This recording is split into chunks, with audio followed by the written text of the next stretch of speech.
A man is climbing a set of stairs when he suddenly drops his key on the ground. He realizes the key has fallen and starts turning around to pick it up. A little later, he gives up because he will never use it again. This man then reaches the rooftop of the building while drinking his drink. We meet 26-year-old Qiao Xiaomen, who came to the city to start a company with his friends. They suffered a lot but still didn't expect that after the first year of success, when things started going well, his friend would take everything from him. After the incident, the only thing he could think about was going back, but he had lost everything. And he didn't know how to get out of this abyss where everything was rage, confusion, and pain. The man begins to climb the safety railing on the roof, while thinking that he has isolated himself from everything and from everyone, and that the only thing left in his mind was suffering. And then, unable to bear it any longer, he decides to jump, thinking he sees no other solution. As he falls, he thinks he can finally be free. Suddenly, the man opens his eyes and hears the sound of rain. He then sits up and wonders why the hell he couldn't go all the way. Still surprised, he realizes that he jumped from a very tall building and wonders if he is really so useless that he couldn't even do that. Then he realizes that his hands are injured. Although he has no apparent wounds, he hears groans next to him, and lightning streaks across the city sky as the man's eyes go wide, and he sees something he never would have imagined. Completely shocked, he gets up and sees a man with an outstretched arm trying to touch him. That man, clearly a zombie, groans and drags himself across the floor while trying to grab him. The boy screams, turns his back on him, and starts running desperately. As he runs, he wonders if it was really a zombie and how it was possible, and if this was the afterlife. But then he thinks it really can't be the afterlife, because the rain, the heartbeat, the pain, the breathing, all of it is processed in the brain, and for that he has to be alive. Upon reaching the busiest street in front of him, he comes face to face with several zombies. He says they are everywhere, and that all he did was stay home for a month. And he wonders what happened to the world during that time. Suddenly, a child runs towards him asking for help, but halfway there trips over a tile while screaming desperately, completely scared. With his mouth open, our boy realizes that they are really eating humans. He turns around and starts running, thinking that now is not the time to stand in shock, or he will be the next victim. As he runs, another flash of lightning crosses the rainy city sky, and he sees a girl in the middle of a group of zombies. He realizes that the zombie girl looks a little different from the others. She is still among them, not moving. The zombie girl then lets out a loud scream and suddenly starts running at full speed towards Qiao. Surprised, he wonders how she saw him from so far away. The zombie girl runs alongside him as he jumps to dodge her attack. The zombie girl keeps running and turns the corner, thinking she will find him. But then she stops and starts looking around, clearly confused, because he is not where she thought he would be. She then concludes that the normal movement of a zombie is not slow, but that this zombie was abnormally fast. The boy, with a look of surprise and a strange smile on his face, says that this time he is definitely dead. Suddenly, there is a loud bang on the door behind him, as he wonders why that would scare him. And he starts running, saying that the door won't last long, while thinking that he himself just jumped in. However, now he is scared. Seeing another creature rounding the corner, he wonders why he is desperate for his life. When he sees the zombies chasing him, he almost crashes into two zombies near the stairs as he runs up. The zombie girl finally kicks down the door, while he keeps thinking that the fastest way out would be to let himself be caught. He finally comes to the conclusion that jumping and being devoured by zombies are completely different things. And that's why his body won't obey him once again. As he climbs the stairs, he runs into two more zombies and wonders if that's really what he was looking for, or not. Then he remembers interrogating his friend Wansong, saying they were best friends, and asking him why he did that to him. The friend smiles and tells him that he doesn't understand common sense, and that it's no wonder he ended up in this situation. The now ex-friend then tells him that someone who has no value and is useless should be treated like trash and discarded.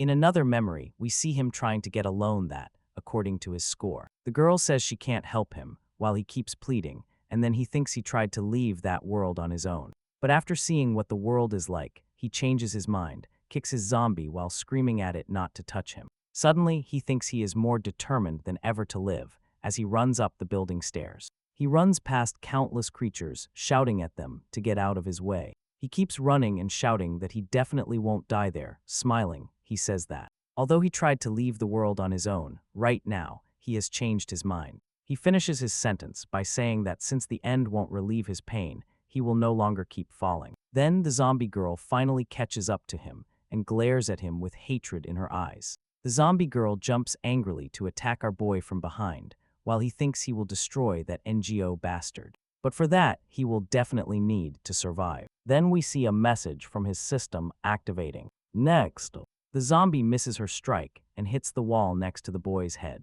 He looks at the zombie's hand and wonders what is happening. The system says that subject Qiao Xiaomen has been redirected and has been assigned the first task, followed by the indication that an eligible candidate has been found, Xiao. The boy still doesn't fully understand and wonders if the employee he is supposed to hire is the one in front of him. Next, the system asks him if he wants to accept the employee. At the same time, he remembers the number of zombies outside, so he raises his hand high while saying that in times like this, he has no other choice. He then quickly lowers his hand, pressing the button to accept the employee. At that very moment, the zombie girl hugs herself as if she were lulling herself. She then lets out her scream with tears forming in the corners of her eyes. The system displays a red screen indicating that employee activation has been successful. Then we see the young and beautiful woman with scars on her body and dressed in a dress. Looking at the boys, he says he still doesn't understand what is happening,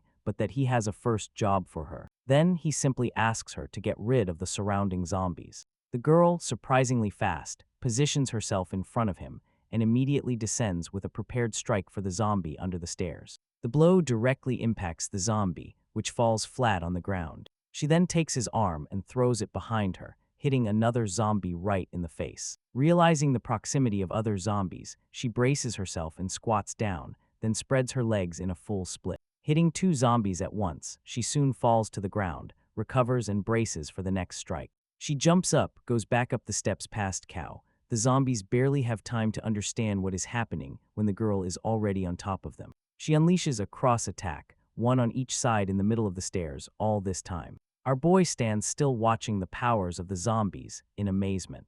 And then he thinks that, in that world, this was simply the best employee he had ever had. Then finally, he can breathe a sigh of relief, seeing that it's all over. Shortly after, the system voice appears congratulating him on completing the mission, and showing him the rewards obtained. Among the rewards obtained are a backpack, 100 points, and a chance to play the lottery, which makes the boy very happy. He stops, squats down, opens the backpack, and sees what's inside. He finds clothes, food, water, and also weapons. The boy stops. He looks at the system screen and wonders what the system is and what it wants him to do. A boy says it's the end of times, and he's not even surprised by this supposed system anymore. So he decides to check the lottery, and by clicking on a huge green button with the word lottery, the system tells him that his ticket has been activated. Suddenly, a big roulette wheel appears in front of him, and the system announces that the lottery is spinning. As the roulette spins, the system explains that he will receive random rewards.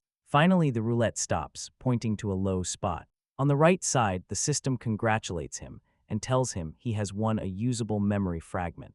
And the boy wonders what that is. Then we see the memory fragment as the boy asks the system what it's for. Smiling, he compares the object to the progression rewards of other games. With the memory fragment in front of him, he wonders how he can use it. Suddenly, he touches the fragment, which begins to shine brightly. Right after, he is absorbed into the memory fragment, still confused and with one eye closed. He wonders what just happened. He seems to be standing in front of a real estate company called Sengzi with a girl at the reception. As the man approaches from behind, the man doesn't notice his presence and passes right through him. The man finally reaches a desk and calls the girl over as she asks him if he needs anything else. He finally understands that he is inside the girl's memory, and that's why they don't see him, and they pass through him. The girl's boss says that as a new employee, she is very competent, but the company's current situation is not good. Smiling, she says it's fine, as she came alone from the countryside to the city without much education. That's why she is grateful for the job she has. The boss looks at her embarrassed, while she agrees to receive half of her salary. He tells her that the company will pay her the other half once things return to normal. She smiles, excited, and thanks the boss once more. He then tells her to keep doing the good work she has been doing, while the boy watches from the side. Xiaoyu looks down and picks up a hairpin, looks at herself in the mirror after putting it on her head, and says it's very pretty, that she bought it with her first salary. She affirms that since she left that house, she promised herself to live happily, no matter how difficult the situation was. The girl takes a deep breath and happily says that, sooner or later, she will have her own house. The boy smiles, looks at her, and comments that she is very optimistic. A few seconds later, he finds himself back where he was before and asks if the memory is over yet. Shortly after, the system displays a message saying that it has received its side mission to return to the real estate office and retrieve the girl's hairpin. Seeing the rewards and what he has to do, he starts to wonder what employee loyalty means. He smiles, looks at the girl, and tells her that, seeing how she handled the creatures, he will leave them all to her. But that now they have to leave and finish that mission. Sometime later, we see a large building with some lights on, while both the boy and the girl have changed clothes and have arrived at the real estate office. The girl, now in her new outfit, keeps kicking zombies in the right tower. The boy, also in new clothes, remains impressed with the combat power of the zombie girl. He stands still watching as she throws zombies into the air and thanks her for having her as an employee. He goes up into the building and says that while she takes care of the zombies, the best one will look for his hairpin. Quickly looking near the desk by the computer, he finally finds the girl's hairpin. He turns around with the hairpin in his hand to give her the good news, but then he sees a zombie flying over his head. Desperate, he wonders if she is trying to kill him with the scare or by throwing a zombie at him. Then he realizes that, in fact, when she is killing zombies, she doesn't care who is around her. She throws them in all directions, but nothing stops her, amidst the chaos, from stopping and looking at him, not understanding his gaze. He stares at her, the system, and then affectionately says that the employee's loyalty level is very low, and that she might confuse friends with enemies. He panics when she looks at him like he's a piece of zombie meat, and he wonders if that's what loyalty is for. He runs to a door, asking what kind of game design this is, and desperately tries to open it. As the girl follows him, he manages to close the door and screams that this is the second time she has chased him. He says that this time there is no system to reduce the damage and pulls a closet next to it to block the door. At the same time, the girls on the other side pound the door with great force, non-stop. The boy says he needs to complete the task quickly because the door won't hold much longer under the force of her blows. He says he already has the hairpin. Now he only has the other half left for the salary. He finally decides to look behind him and gets a good scare. Behind him is his boss, now turned into a zombie counting money. He says he got a big scare and wonders if this is really the boss he saw in his memories. Then he realizes the malice and says that he lied to the girl, telling her the company was bankrupt. Looking at the zombie boss, he says that he looks a lot like the friend who took everything from him, and that even as a zombie, the only thing he does is count money. He gets lost in his thoughts while the zombie girl keeps hitting the door, and the sounds finally pull him out of his trance. He approaches the zombie and tells him that he will only take the 2,000 for Xiaoyu and will leave the rest for him to steal. As soon as he touches the money, the zombie's hand reaches out and grabs his arm. He stands still, not understanding what is happening. The zombie boss stops what he is doing and looks at him with his usual zombie face. Pulling out his knife, he asks if the zombie doesn't want to let go. The zombie boss gets angry and lunges at him. Then he jumps backward, even while being held by the arm with his knife in an attacking position. He gets the idea to use the zombie as a test for his new sword. With a quick strike, the zombie's arm flies off, and he comments that the blade is really sharp. He turns to the side and says the next blow will end the zombie's life. Something happens that makes his sword fly across the room. He doesn't understand what happened as the zombie boss stares at him again and starts screaming. A second later, he is on top of him, and the boy struggles desperately to try to break free. The boss quickly lowers his zombie head to bite the boy. The zombie falls, but its jaw hits Cater's shoulder. Nervous, he thinks about what he's going to do, and if this will be the moment he turns into zombie food. He tries to calm down and think of a way to get rid of it. He remembers that the zombie was counting money, and maybe that's the key to getting rid of it. Stretching his hand to the side, he manages to reach some nearby bills. He throws the money in the air and screams at the boss to look. Somehow it works and distracts the zombie, who rushes over as if the money is about to fall out the window.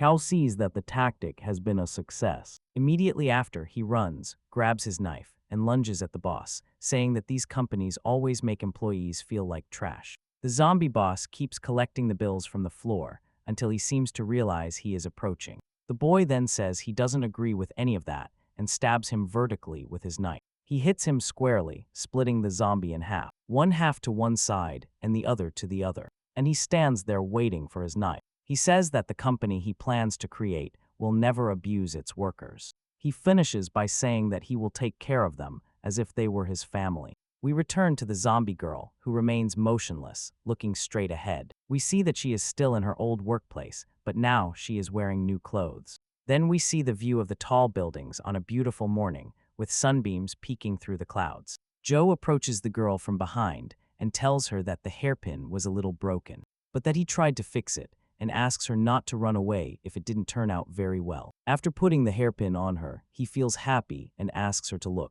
A zombie girl holds her arms forward and remains thoughtful. Then a gentle breeze blows and she smiles. The boy seems to realize that she smiled and blushes slightly. Right after, he says maybe he didn't see it clearly. And the zombie girl looks confused. Then they say that's how the journey to building a post-apocalyptic company begins, and that he is going to find all the fragments of her memory. We see a city full of zombies. While Odai's that he was a guy who failed, went bankrupt, and was ready to end his life until the zombie crisis arrived. Since that happened, 5 days have passed, and he has been exploring the system relentlessly. He now has several new skills, such as recruiting zombie employees and another that gives him rewards for completing tasks. If he uses those 2 skills well, he will surely be able to form a good team quickly. The zombie girl continues to kick zombie faces with the same ease as the previous 5 days. The boy starts cutting the zombie's teeth with his knife. He smiles and recovers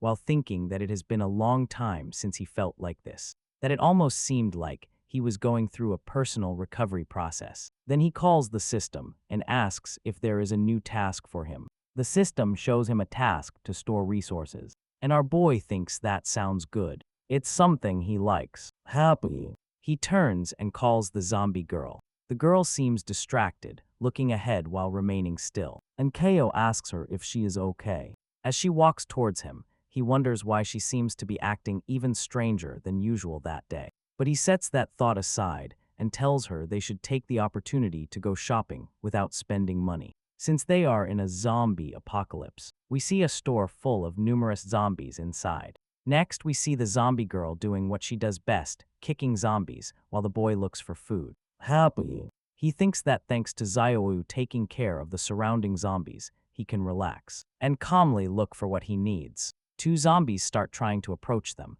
but the girl easily throws them into the air. The boy realizes that the girl's destructive powers seem to have diminished that day, that they are not like the previous days. When the last zombie flew away, it ended up hitting a shelf that knocked food onto the floor, accidentally helping him find what he was looking for. He kneels down to pick it up and sees that it is canned lunch meat. Smiling, he thinks that all this is thanks to the incredible kick of the zombie girl. Qiao calls the girl, but she doesn't answer and remains still in the middle of the store.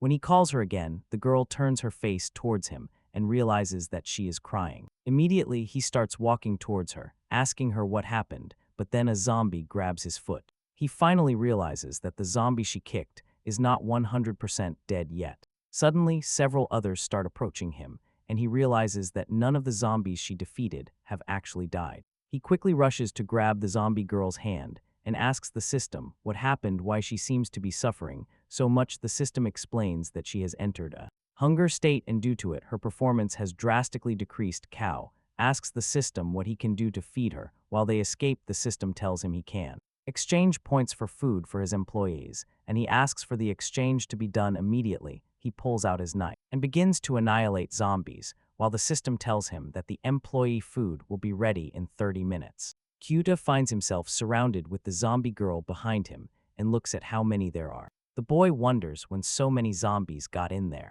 He starts thinking about a plan while the girl continues to cry behind him. Then he wonders if he is going to die right there. Suddenly, he hears a voice calling him to a door. A girl beckoning him to follow her. He grits his teeth, thinking about what to do. He holds the girl's hand and with the knife in the other hand, starts running, saying don't get in their way, and he comes across a zombie. Ao asks if he doesn't see that his employee is hungry. Lunging at the zombie, he finishes the sentence by saying he is in a hurry. He runs with the zombie impaled on the tip of his knife. Until they pass through the door closes behind him. Cahill starts to get up, thanking him and saying that if it weren't for her help, he would surely be in trouble. Then he sees a knife pointed at his neck. The girl behind him says there is no need to rush to thank him. Another person tells him to hand over the food he just collected. Then we see that he is surrounded by other people, all pointing sharp weapons at him. The girl insists that he hand over the food, emphasizing that she doesn't want to hurt him. Qiao believes he is at a disadvantage until Xiaoyu recovers, while the others tell him to hand it over right now, or they will take it by force. Then he smiles and says he will give them the food. The boy opens a can of beans and shows it to them. Two of the men start digging in and eating the food as if they were hungry, while Qiao tells them to calm down because there is enough for everyone. The girl apologizes for her behavior, but says they haven't found food in the warehouse, and that they haven't eaten anything for 2 or 3 days. She explains that they weren't like this before, but the situation changed because of the zombies. Qiao thinks he didn't expect them to prefer starving to going out to look for food, even with the monsters being so strong. Another man steps in front of him and tells him to give them his food and water. Our boy says the man is asking for too much. Another person behind says he is being very generous, that he must have much more, and that he wouldn't die if he gave them a little more food. He stands up and says that they don't dare fight the zombies, but he dares to intimidate a single person who is in the same situation as them. A man appears behind him and tells the big guy to start searching. The girl tells the men to stop because he has already given them food, and they have no reason to act like this. The man named Juan asks, who is this little girl to say the world has ended? With a malicious look. He says if you don't rob others now, someone will rob you. Qiao then says he gives up and tells them to take whatever they want. The men begin to search his things, while our zombie girl remains paralyzed. You just have to look. Suddenly above her, in the ventilation duct, a noise is heard. Next, we see that something is trying to get out. From there, the men come closer to search, while he thinks that if they take his weapon, he won't be able to do anything afterward. Shortly after, tied up.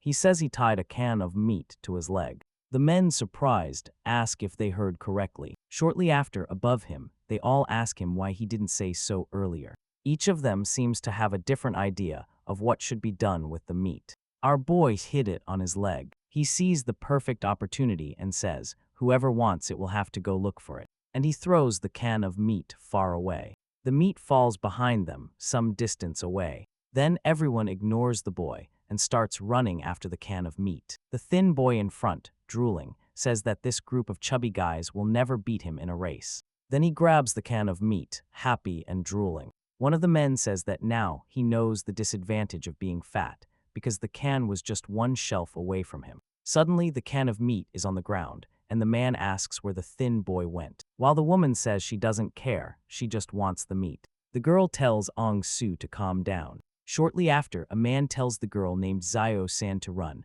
while the ant is on the ground, looking at something in front of her. Then he tells her to save him. The girl stays there looking at both of them in surprise, still not understanding what is happening. Meanwhile, Kibo realizes that the rope they tied themselves with is very tight. The girl and the uncle run back, and the boy wonders why they came back so soon. She approaches and unties him, telling him to run. Suddenly, a zombie girl perceives something in the air. He asks what happened, and the girl says with a trembling voice that they ate Al. Qiao asks if a zombie devoured him, and the girl says no. She was about to explain when, suddenly, something flies against the wall above them. We see the zombie girl looking at something in front of her, with many giant eyes and teeth. And sharp. A monster that looks like a squid with many eyes and a huge mouth appears before them. He wonders if that thing is a monster or a mutant zombie. A man runs in front of the monster that chases him with its mouth open. The monster's mouth closes around the man,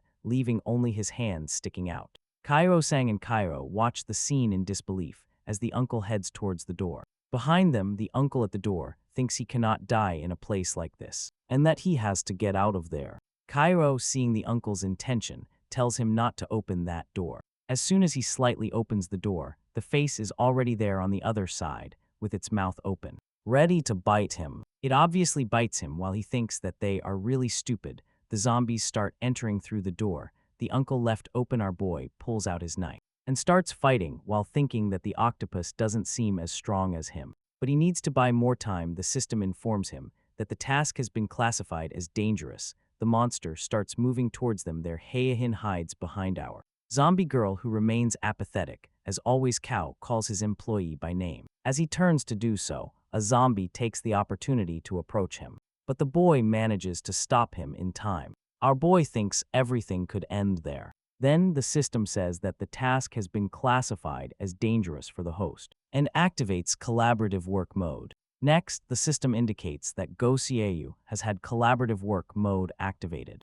The girl seems to shed her scars, which instead begin to envelop our boy. Seeing his scars on his body, he wonders what this collaborative work mode could be. The system then begins to explain the relevant details to him. A zombie approaches him and receives a very fast punch, which throws it far away. Another approaches Xiao Zhang dangerously, who screams in fear. He quickly jumps up and gives him a cut on the back with his knife. Seeing another zombie, he tells the system that maybe there is no need to explain anything to him. What just happened has already told him a lot about what it is, while he cuts down numerous zombies. He asks the system if his abilities are now at the same level as those of his employees. The system tells him that, to be more specific, it is the attribute values that are synchronized. The zombie coming from behind has its head smashed in when the zombie girl hits it with a stick. Then she appears with food in her hands while chewing. Qiao sees her and asks if she has recharged. He says it will be much easier with her around and is glad she recovered in time. Looking at the octopus, he says that now both of them can take care of it quickly. The two start running towards the monster. It tries to hit them with its tentacles, but they are too fast and easily dodge them. As they approach the monster, Qiao calls the zombie girl, seeing an opportunity, and tells her to finish it. Next, we see the monster full of holes and cuts all over its body. A boy watching comments that they are very strong and thanks heaven. He did not face them. Some time later, we hear him say that they finally got out of there, that the task is completed and that they are full. In reality, she runs after him, asking him to wait. She says that alone, she and Xiao probably won't survive, and the boy says that Qiao was very skilled in battle. The girl was about to ask something, but Qian doesn't even let her finish, and interrupts her by saying no. He says that there is water, food, and weapons there, which will last them a while, and that he helped them in exchange for letting him hide there. Then he says he will definitely not work with someone who pointed a knife at him. He then turns his back on them and walks away,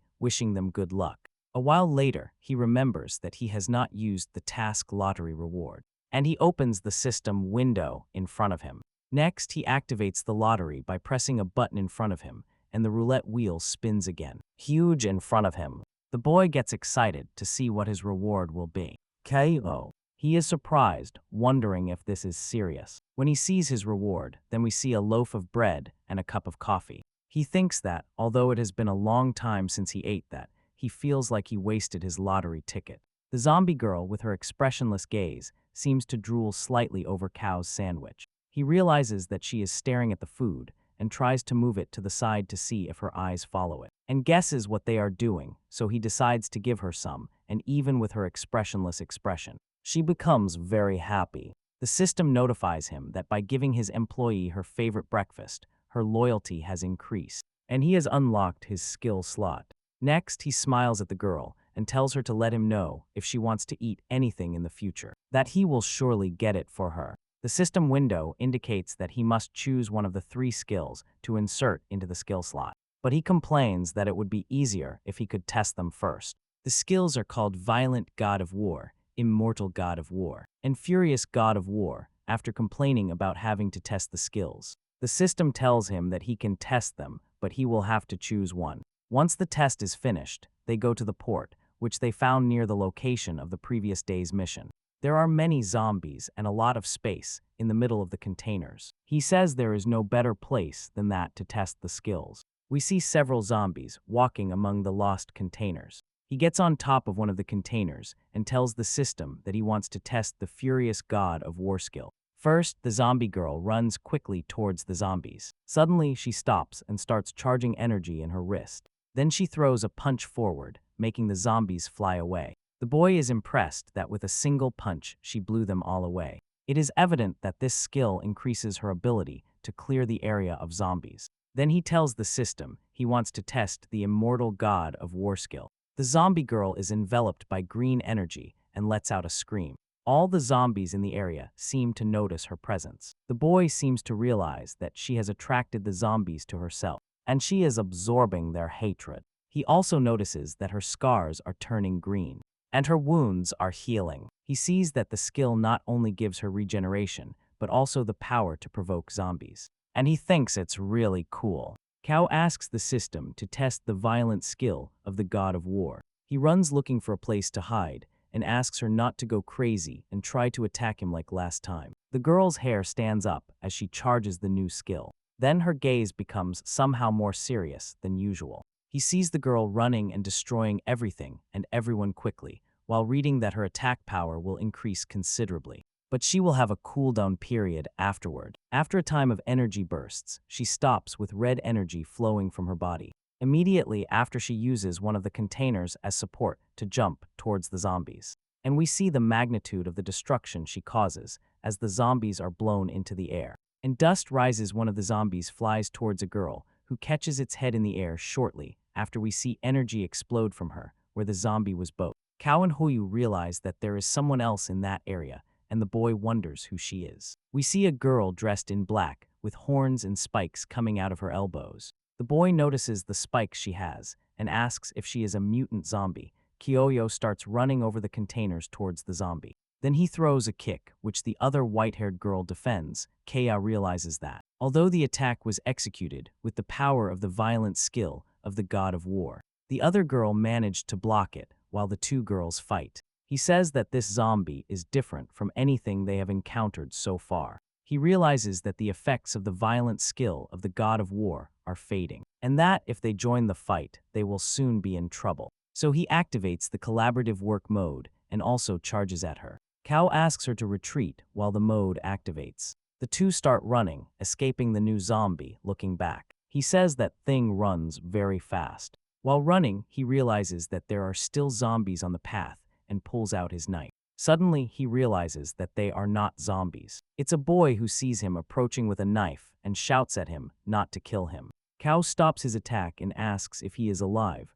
although he doesn't expect an answer, and starts pushing the boy. The other boy is dragged along while asking who he is and begs him not to push him. The dragged boy tells him to calm down and not to be scared. Then we see the white-haired zombie girl arriving. The boy who said not to be scared now looks scared and points at her, saying she is a mutant zombie. Qiao sarcastically asks if he still wants them not to be scared and to stop running. But the other boy curses and tells them to keep running. Our boy keeps running and says that even if she is a mutant, she is still a zombie. There must be some way. Suddenly, he turns into an alley and tells the boy to follow him. But obviously, they end up in a dead end. The mutant zombie catches up with them from behind. Qiao confronts her, and the two begin to fight again. Qiao thinks his zombie girl won't be able to defeat the white-haired mutant, that he has to think of something fast. He smells something strange in the air and can't stop wondering what it is. He turns to the other boy. He asks him to give him his backpack.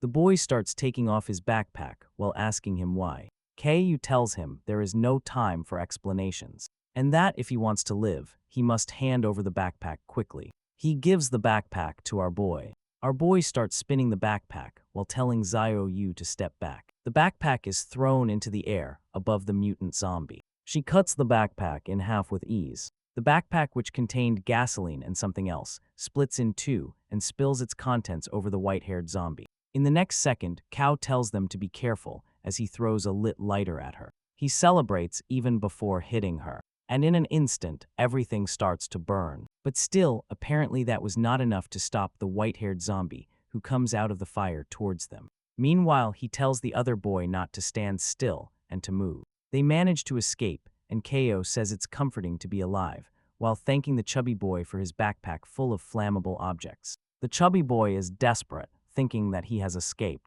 But what the hell is he going to tell the others? Suddenly, the system tells him that he has a new mission. The chubby boy keeps complaining, saying that his older sister, Man, is going to feed him to the zombies. Suddenly, with shining eyes, he asks the boy if he wants to hire him. We see a conversation where it is said that the zombies are increasing and that lately he has seen people entering and leaving his area.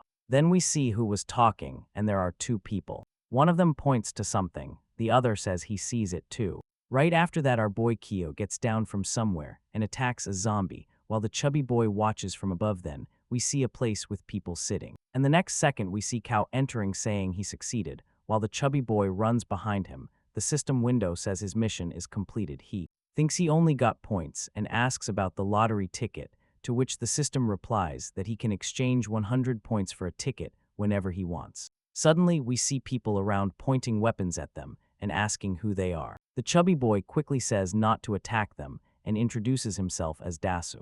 The other man asks the gurus of Itu Aradajo, who says he ended up in danger, and he couldn't get the fuel, and that these two saved him, so he took them to meet the leader. The man says that the leader is on the roof, and that Layalai will take them there. Kalaba says he didn't expect to see such a clean place in a zombie apocalypse, and the other says that it was an uninaugurated hospital, so the place is still well preserved, while the boy says that his camp is well organized. We see the chubby boy with a scared face as he climbs the stairs. Layalai says that things are like that there because their leader is very organized, that she assigns tasks to everyone and organizes everything.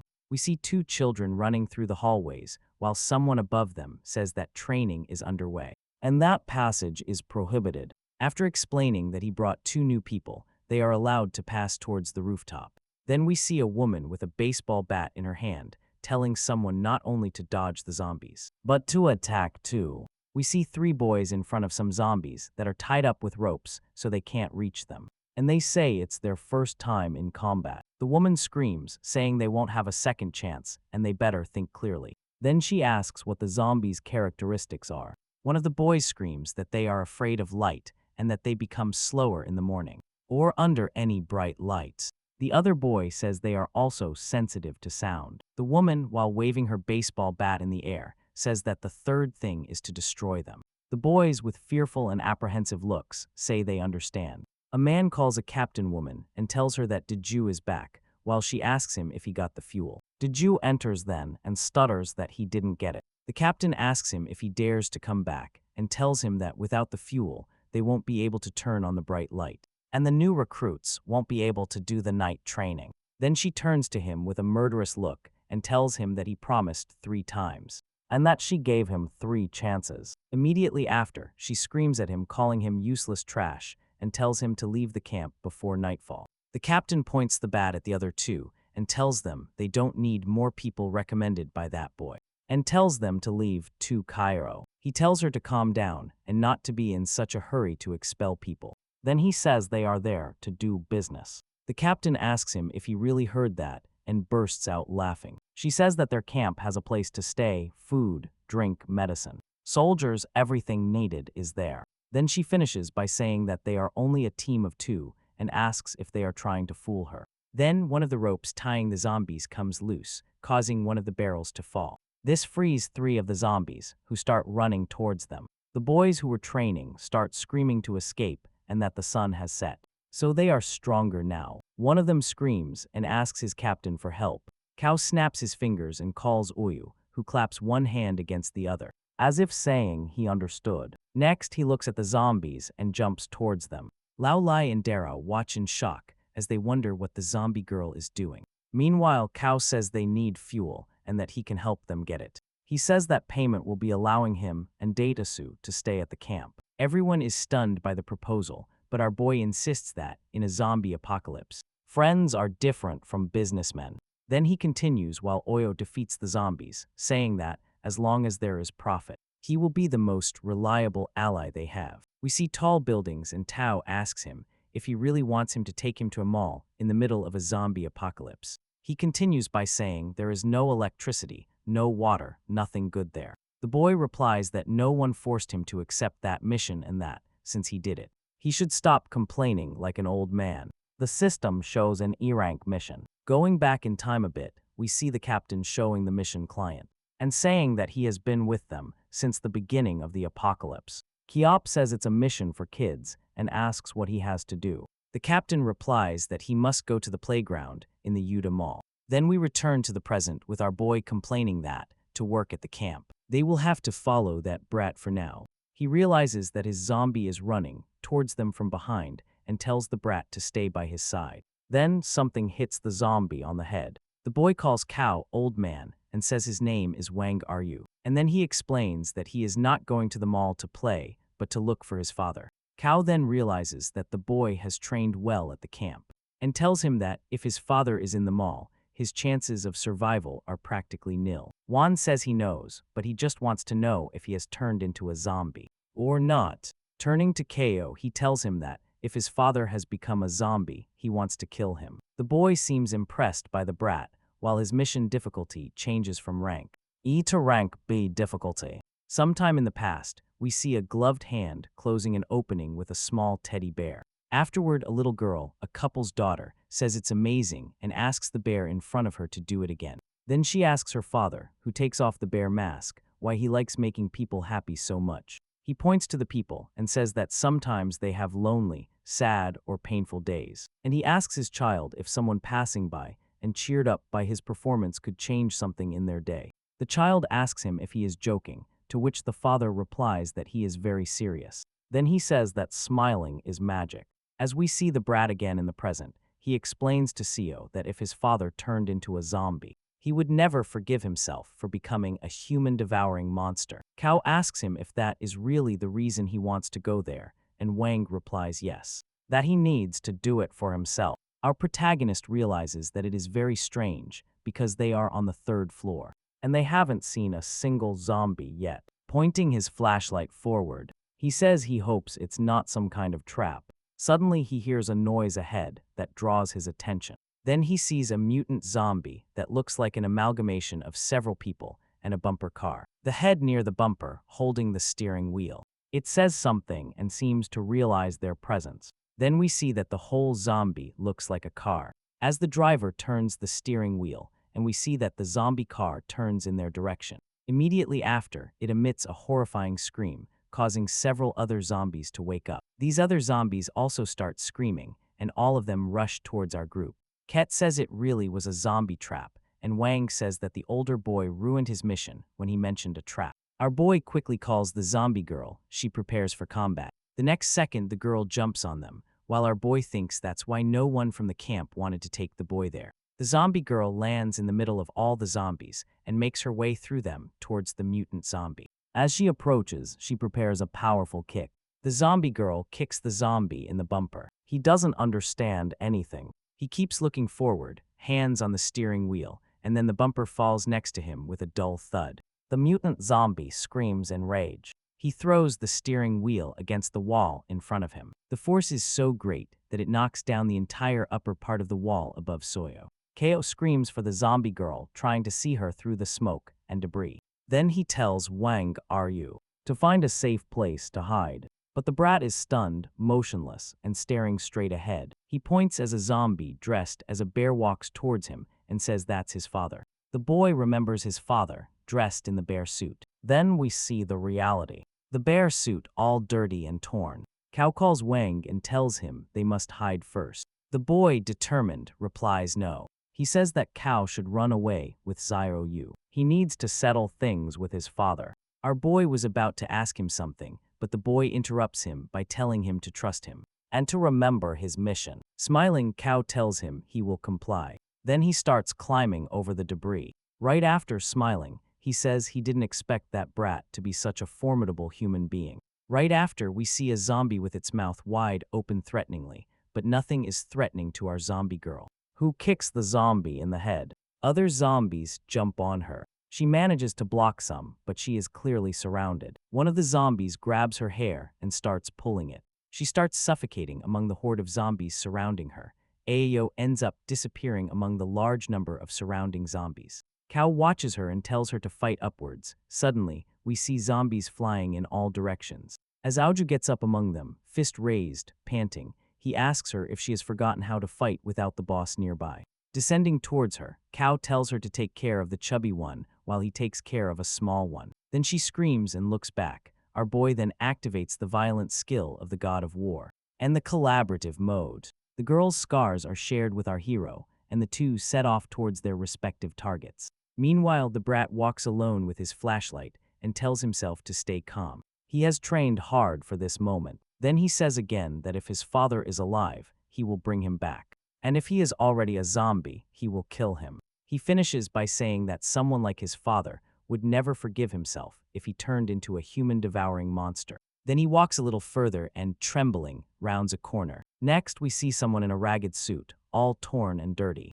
Our brat takes a deep breath and says, "That's it." Then he runs towards his target. On the way, a zombie on the ground grabs his foot and makes him fall while asking, "Where did that monster come from?" That seems to attract the attention of the guy in the bear suit, who walks towards him with his arms outstretched. The boy starts hitting the zombie that grabbed him, while the other one gets closer and closer. Then he looks back and realizes that the guy disguised as a bear really saw him, and he thinks he's dead. Qiao wonders why. Every time he goes out, he encounters a different type of mutant zombie. He realizes that Xiaoyu doesn't seem to be entering an emergency state like last time. So this zombie must be weaker. The car zombie then moves strangely, and our boy realizes it's moving sideways. Enraged, the zombie screams, looking directly at him. One of the faces that make up the car has its mouth open. And suddenly something strange happens. It starts to swell, its veins begin to bulge. And then it explodes with a terrible bang.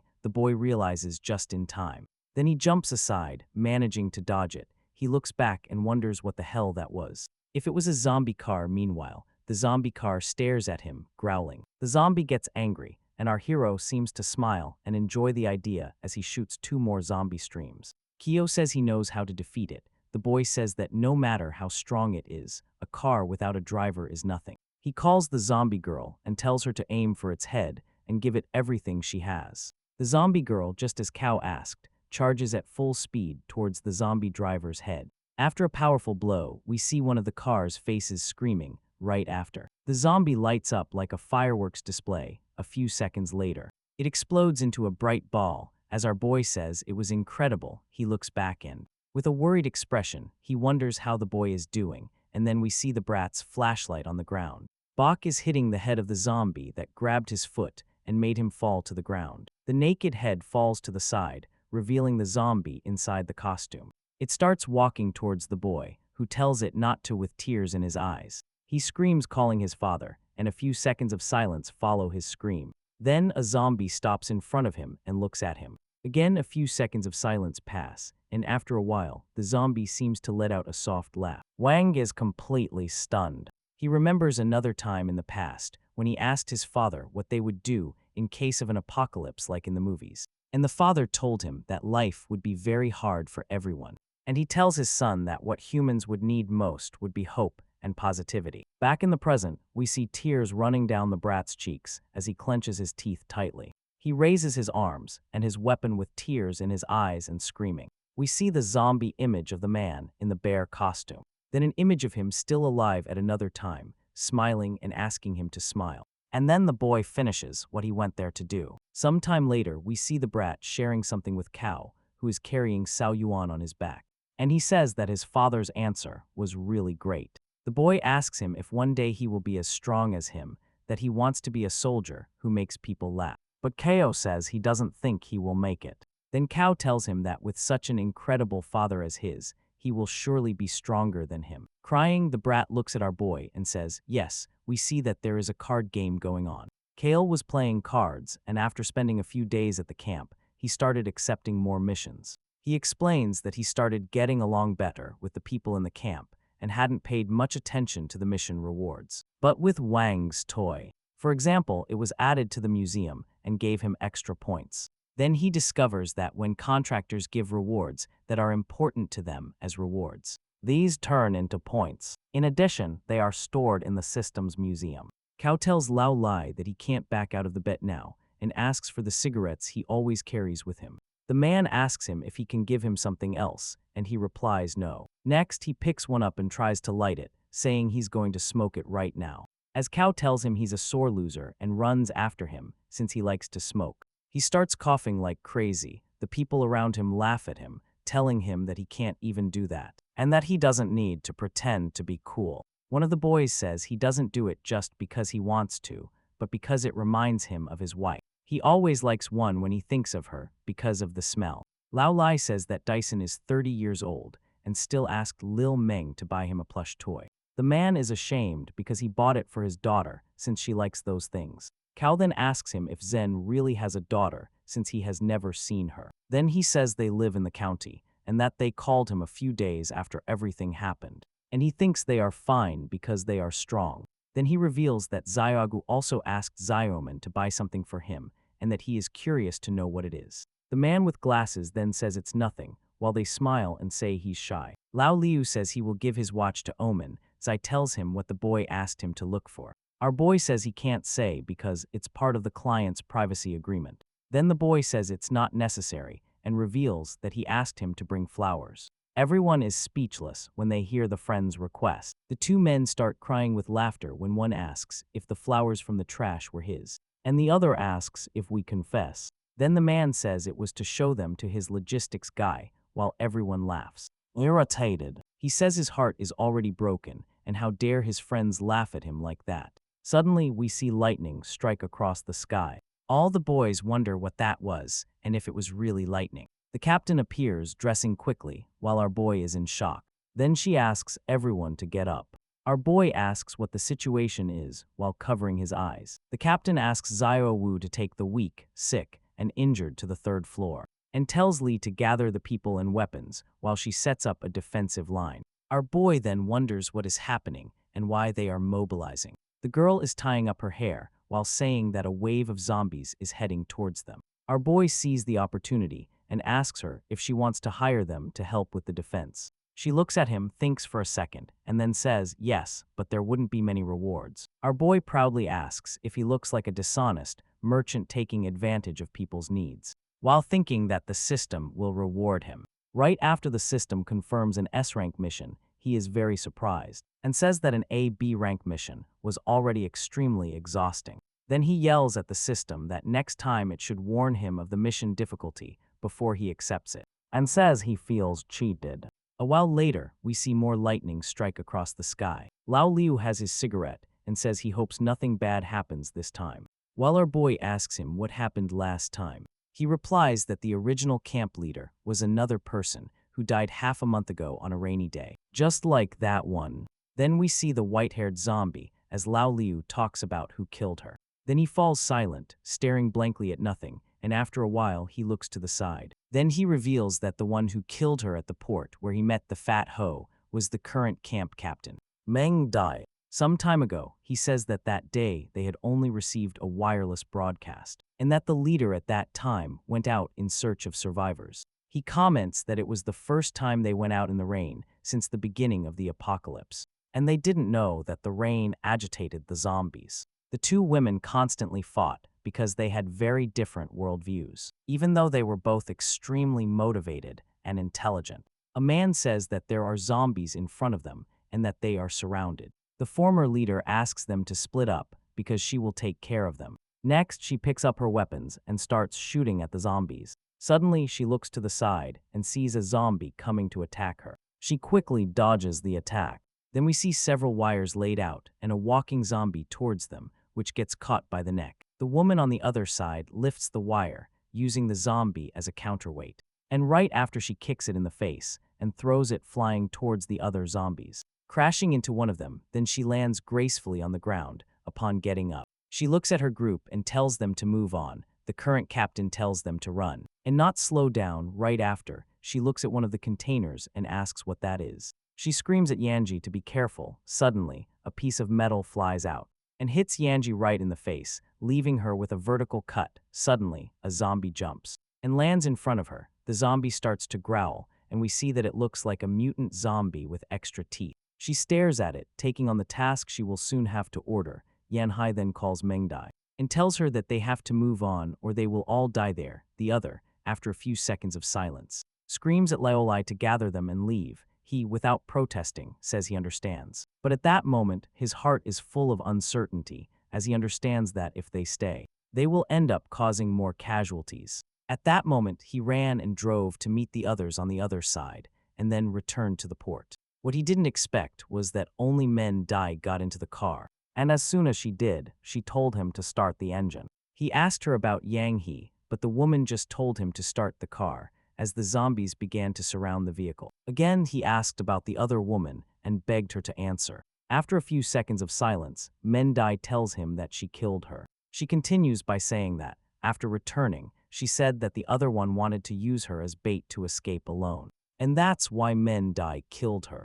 Many people in the camp say that it's a lie that she did it to take over the leadership of the camp. And they hope that he, for having been there, will do something. But he says he didn't say anything because he knew that, if Jungi was dead, the most suitable person to lead the camp was indeed Mendai. The man then wonders if she is really the best leader, and if he did the right thing by not questioning her. But our boy says that the camp survived. And that says it all. Then he turns to the man and tells him that his decision was correct. That having a good person in charge who guarantees everyone's survival is better than the truth. The man smiles and repeats the word survive. The rain continues to fall relentlessly throughout the night. The zombies begin to stir more as the rain falls in the city center. Lightning begins to strike the sky, causing the zombies to become even more frantic. So much so that our boy notices and says that the invasion is beginning. The captain was on the east side of the building, giving instructions to the camp people. She tells them to prepare electric fences in the windows and not to skimp on fuel, because survival is more important. One of the men is surprised to learn that zombies climb windows, until he sees one climbing the window behind him. Another man tells him to move and pull the electric fence while he covers him. Then we see several zombies climbing through the windows and scaling the building. Someone screams at the leader that they need more people on the west side. One of the zombies reaches the window and, looking inside, lets out a scream. Then our zombie girl's foot appears, crushing its face. Laeli asks Qiao where he found such a girlfriend, because the girl is incredible, and he tells him that she used to train Chinese kickboxing and that she is not his girlfriend. A man arrives and calls Leo to help him on the other side. He quickly says he is fine and starts to move, but the captain appears right after and tells him to stay there and calls Zio Wu instead. Leo, confused, asks if he stays on that side or not.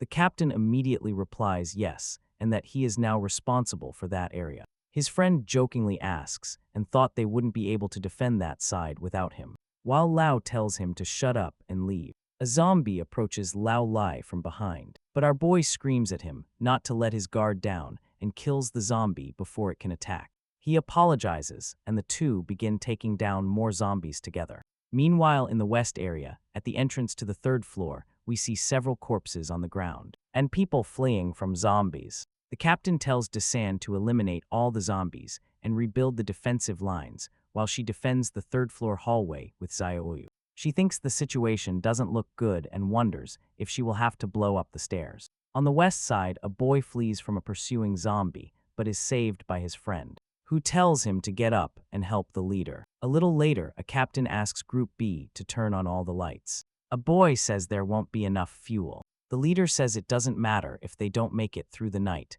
the fuel won't matter anymore. Again, we see several zombies climbing through the windows. Then we see a makeshift spear piercing a zombie's mouth. One of the friends says he doesn't seem so useless anymore, and the other, smiling, tells him not to start acting cool now. The friend then asks how many of them can hit a headshot with a spear, while the leader encourages him to go and land a few more hits. He asks and says that after winning, he will help them with their wedding. Behind the captain, we see one intact window and another broken one. Most importantly, we see different claws stuck in the concrete of one of them. Meanwhile, at the eastern defense line, we see a zombie with several spikes protruding from its body. Screaming, Qiao realizes there is a mutant zombie behind him. The zombie jumps towards him. Then he screams, calling out to Oyo. The zombie dangerously approaches him with its claws ready to attack, but the attack is stopped by our favorite zombie girl. Qiao thinks it was very dangerous that the attacking zombie got too close.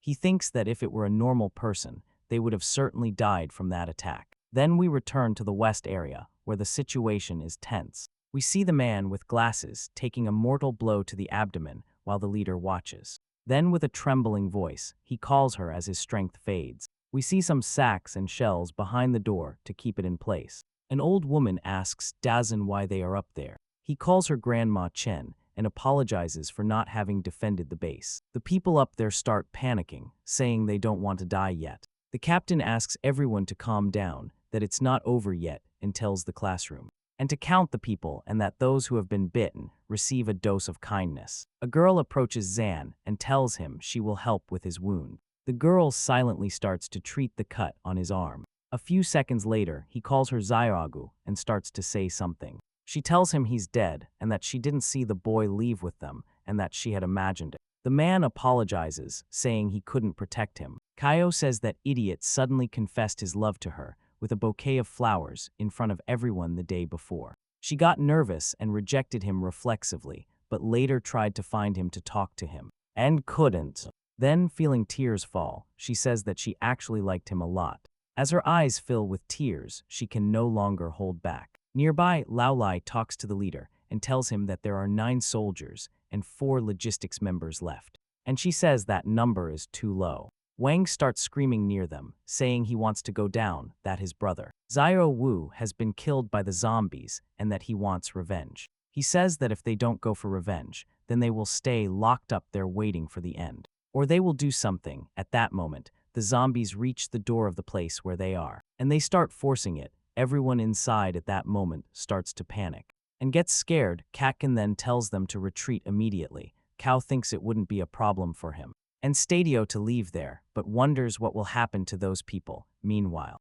the zombie girl is eating quickly, and our boy asks her to eat calmly, telling her that no one is going to take her food. He wonders if he should do a random draw, but depending on what he gets, it might not be very useful. Upon opening the system, he sees something he should try. The system displays an item called Abundant Food for Staff. He swipes to the side, and we see the HR window showing his employee, our beloved zombie girl. While swiping to the side, the system asks him if he wants to open a slot for a new worker, and he confirms the unlock while wondering if there is anyone nearby. A little later, the screen shows that the resume directory is loading. Amasig looks at the system screen after his search. Meanwhile, outside, it's still raining. Cao tells leader Meng that he needs to leave the territory for a while and that he leaves Xiao Yu and her place to help defend it.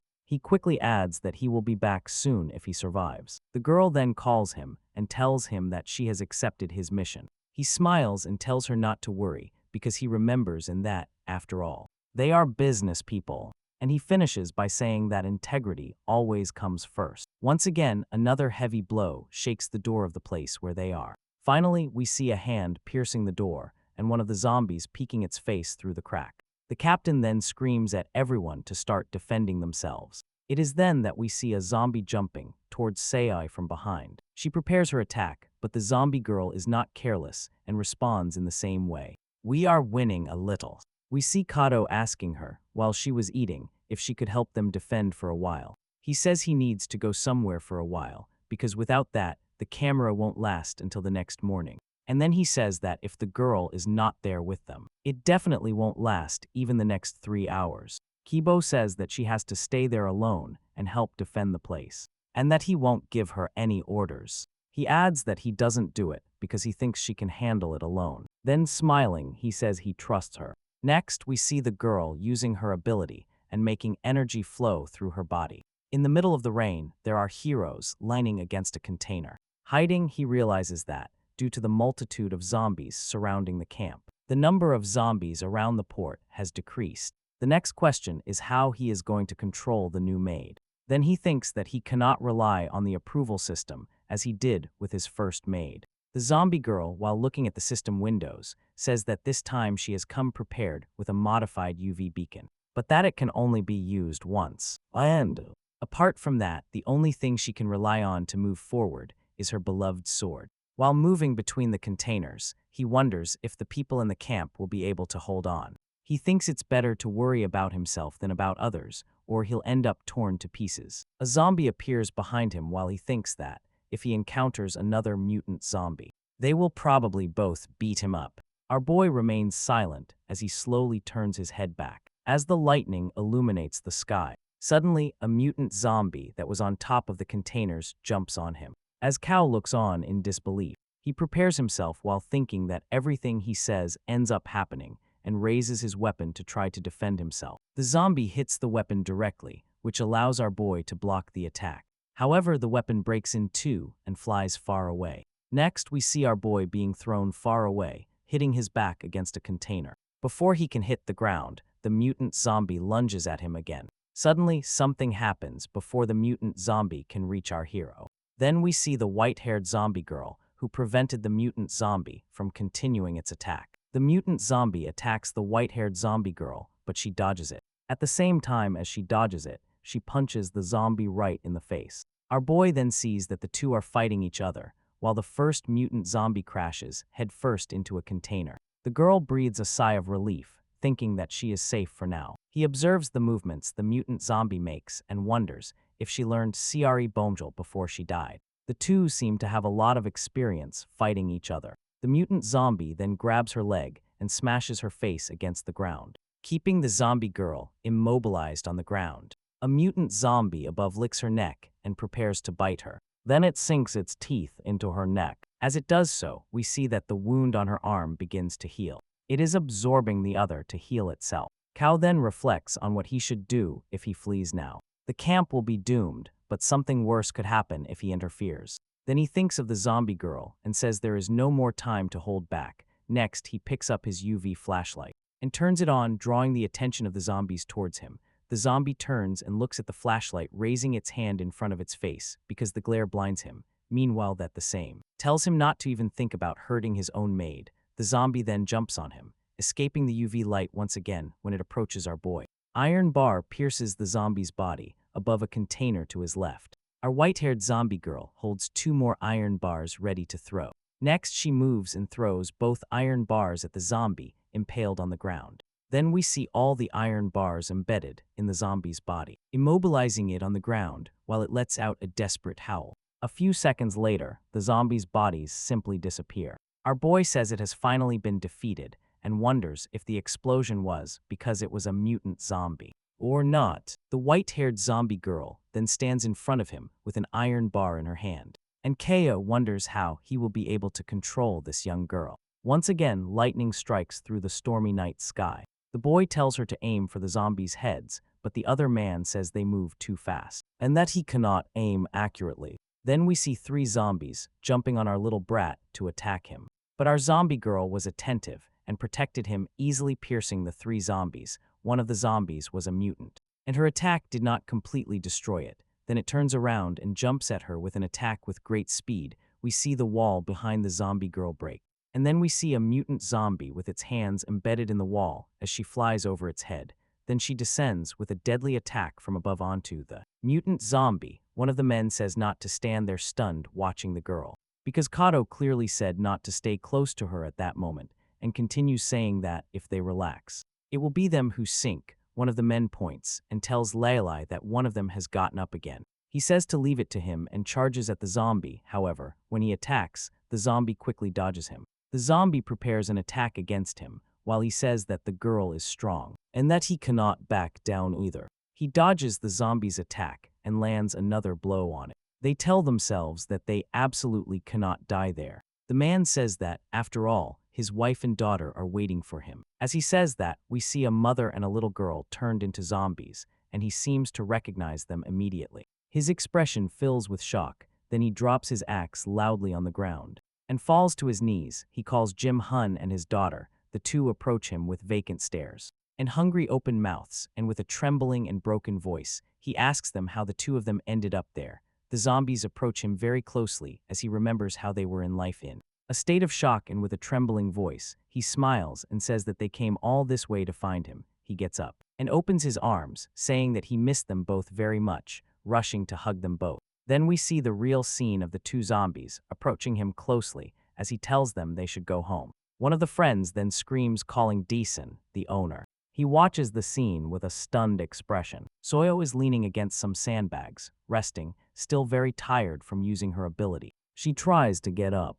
A little later, we see a zombie with a red ribbon on its head in front of them, and behind it we see countless more zombies. The injured zombie girl, with one eye closed from the effort, finally gets up. The boy then screams at Dazan not to come closer. We see a girl telling Xiao Wu not to go after her. The girl then stumbles upon a trash can containing a bouquet of flowers. Next, we see the zombie's foot stepping on the bouquet of flowers that was given to him when he was alive. And the zombie lets out a fierce roar. The injured zombie girl clenches her teeth and then charges forward, however. Halfway there, she collapses on the ground, unable to stand, still trembling. She tries to get up once more, because she sees that all those she was supposed to protect have fallen one after another. And then she remembers Chavos's words, saying that he trusted her once again. She gets up and faces the countless zombies in front of her. They stare at her fixedly, and she lets out a fierce scream while staring at them again, unable to stay standing. The zombie girl starts to fall to the ground, but before she can completely hit the floor, someone catches her. She sees that the one who caught her is her boss, who tells her to rest well, and tells her to leave the rest to him. We see the white-haired zombie girl standing next to her too. The girl is lying on the ground with tears in her eyes, screaming not to come near her. Not to come near her. Suddenly, the zombie falls sideways, hit by something on the head. Then we see Qiao telling Xiao Wu to rest in peace. Meanwhile, on the other side of the camp, we see a man asking why Dusan is so strong while fighting the zombie. The white-haired zombie girl hurries past and strikes the zombie San was fighting in the back. Lao Li's mouth hangs open, and his eyes widen upon seeing who the white-haired zombie girl is. Qiao tells Lao Li to take care of Cao Yu and to leave the rest to him with the reinforcements he brought. Still confused, he wonders who the reinforcements are and who this white-haired woman is. The captain then says that it seems he has also noticed. She says while observing this scene that despite the many changes, there is no way they are mistaken. That the white-haired zombie is undoubtedly Yang Jai. The zombie fixes its gaze on one of the targets in front of it and lunges at it. She effortlessly cuts the zombie's head in half, as if she hadn't used any force. And then we go back a few hours in time and see the same white-haired zombie against the backdrop of the port container. Looking at Yang Hike, he says that the camp she supervised is facing serious problems and that they need her help. After a few seconds of silence, he says it's not working and that he might have to try another tactic. And then he starts trying to convince her in another way. He says he doesn't mind helping Yang He kill Meng. A few more seconds pass without a response, and he grits his teeth, thinking his tactic is still not working. Then she starts walking towards him with an iron bar in her hand. He starts looking around for an exit, thinking he might die right there. The girl attacks quickly, throwing the iron bar towards the boy's face. Then we hear a loud crash. Qiao lies on the ground, while a zombie lies next to him with the iron bar she just threw. The system then reports that Yamji has accepted a temporary contract with him. The boy, seeing the type of contract she proposes, thinks she is only willing to help him for now. The system also indicates that the temporary contract can be revoked at any time at the employee's discretion. Then we return to the camp scene, where one zombie eliminates all the other monsters present. Qiao encourages her, saying she is incredible. The system says the zombie criticizes him for the good luck shout, feeling embarrassed, and says he sounds like a coward because of the way he shouts. We see a zombie with a megaphone near its mouth. The zombie starts screaming something through the megaphone, pointing forward, causing all the other zombies to move in that direction. Qiao asks the girl if she wants to show him her skills. She quickly charges towards the group of zombies. On the way, she picks up a knife from the ground. The system shows that the employee, Gandhi, is using her weapon master skill. The knife she picks up starts glowing with an intense light. Astonished, Qiao says it was just a small dagger. How is it possible that she is doing what she is doing? Finally, we see the result.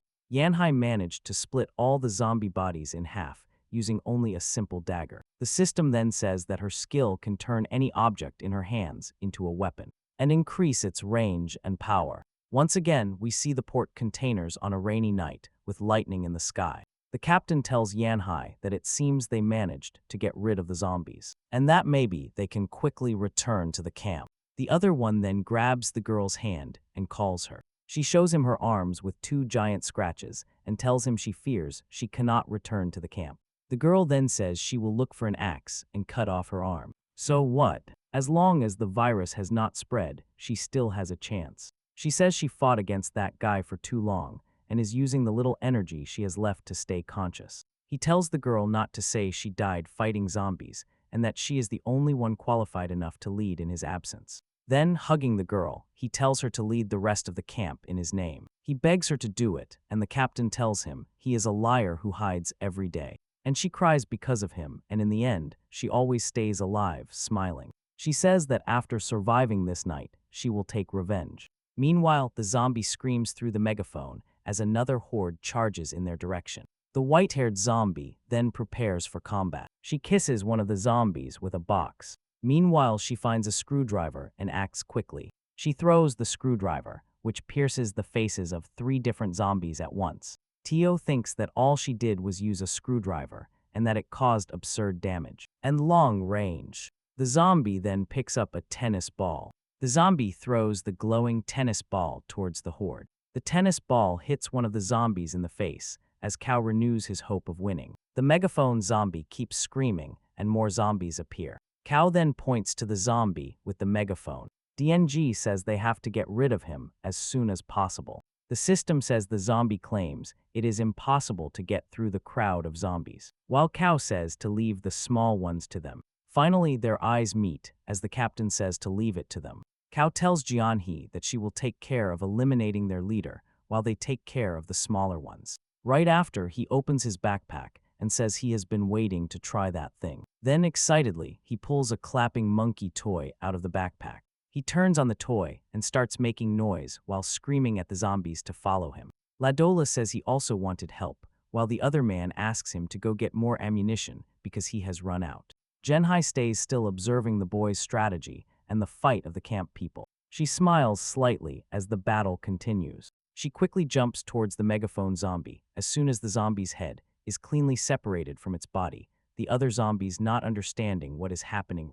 In a state of shock, and she's still with the knife in her hand, suddenly stabs everyone around her. The girl stops behind one of the zombies with a knife in her hand, throws the knife, but the zombie deflects the attack. Qiao screams in despair, saying he has blocked his last weapon. The girl then grabs a belt that instantly starts to glow. Suddenly, we see one of the zombies' pants fall down. He shouts angrily, saying she stole his belt. Quickly, she wraps the belt around the zombie's neck and pulls it back. Then she breathes and calmly closes her eyes, and with a final pull, she defeats the zombie. On a sunny morning, we see birds flying. A man starts digging a hole with a shovel. La Ale is digging a hole in the ground. And we see that 2 weeks have passed since that horrible night. We see another grave being made as we are told that less than half of the survivors managed to survive that night. Due to the damage the building sustained, the rest of the survivors decided to leave. Qiao received several missions to prepare for the group's departure.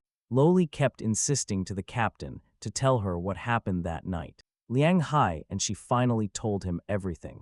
Xiaoyu woke up after being unconscious for 2 days and stuffed herself with food. And Yang Hai never reappeared after that day. The captain says they can leave once they finish packing everything. Lao Li asks him if he is not going with them. She turns her back on him and says she is going to stay and wait for Yang Hai. Lao says it's absurd for her to wait there when she doesn't even know if the other will return, and asks her how long she plans to stay, saying it's dangerous and all that. She says she has already made a decision and that he doesn't need to try to convince her. But he asks her to say something that makes sense. Meanwhile, we see Yang Hai from the top of a nearby building, observing the scene. Qiao surprises her and asks if she is really not going down to see them. She turns around when he tells her not to be surprised that her temporary contract is not over yet, and that he can still track her. He approaches her and tells her that although Leo was suspicious, he waited for the good of the camp, and that because of her, Mendy was overloaded. Qiao looks at her seriously and tells her to come down and at least say a proper goodbye. The zombie stands still for a few seconds thinking. He jokes with her, telling her that she is already a zombie and no longer needs to think so cautiously. The boy smiles and tells her not to worry, that he is there for her, and then tells her to just go down there. Meanwhile, Lao continues to argue with Man, and the girl finally tells him to stop trying to convince her and to leave at once. Then he says, to hell with everything. If they are going down, they will all go down together. And he will stay and wait with her. Then Qiao arrives and tells them to stop arguing. And then he brought Yang Hai to them. Lao is happy and heads to the car, saying it's great that they can leave now.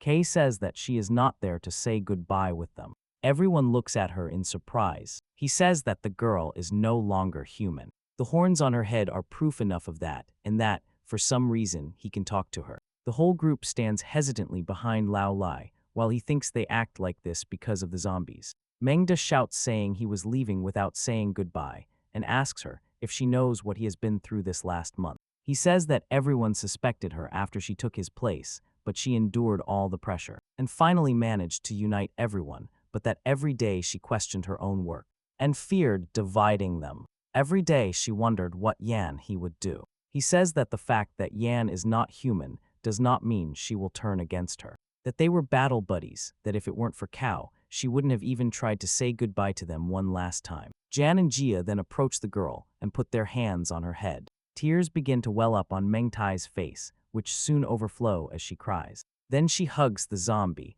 unable to hold back any longer. Qiao says that from now on he will count on Lao Lai and Meng Tai. The boy smiles and tells him to leave it to him. The captain says that is the most expensive set of clothes he bought before the apocalypse, and that Yanji must take good care of it. Brad asks if Qiao and the zombie girl are not going with them, and what they should do if they cannot defeat the zombies, to which he replies to do their best. Then he says they have to be optimistic and remember what his father told him a little later. The three stand still watching the van, with a group of survivors drive away. Qiao and Nianji are next to each other. When he says they are finally gone, he glances at her and asks her if she has plans. She stands still, and suddenly the system appears with a notification saying a new employee has been successfully hired. The system says that, although she thinks he complains a lot, following him is not a bad option for now.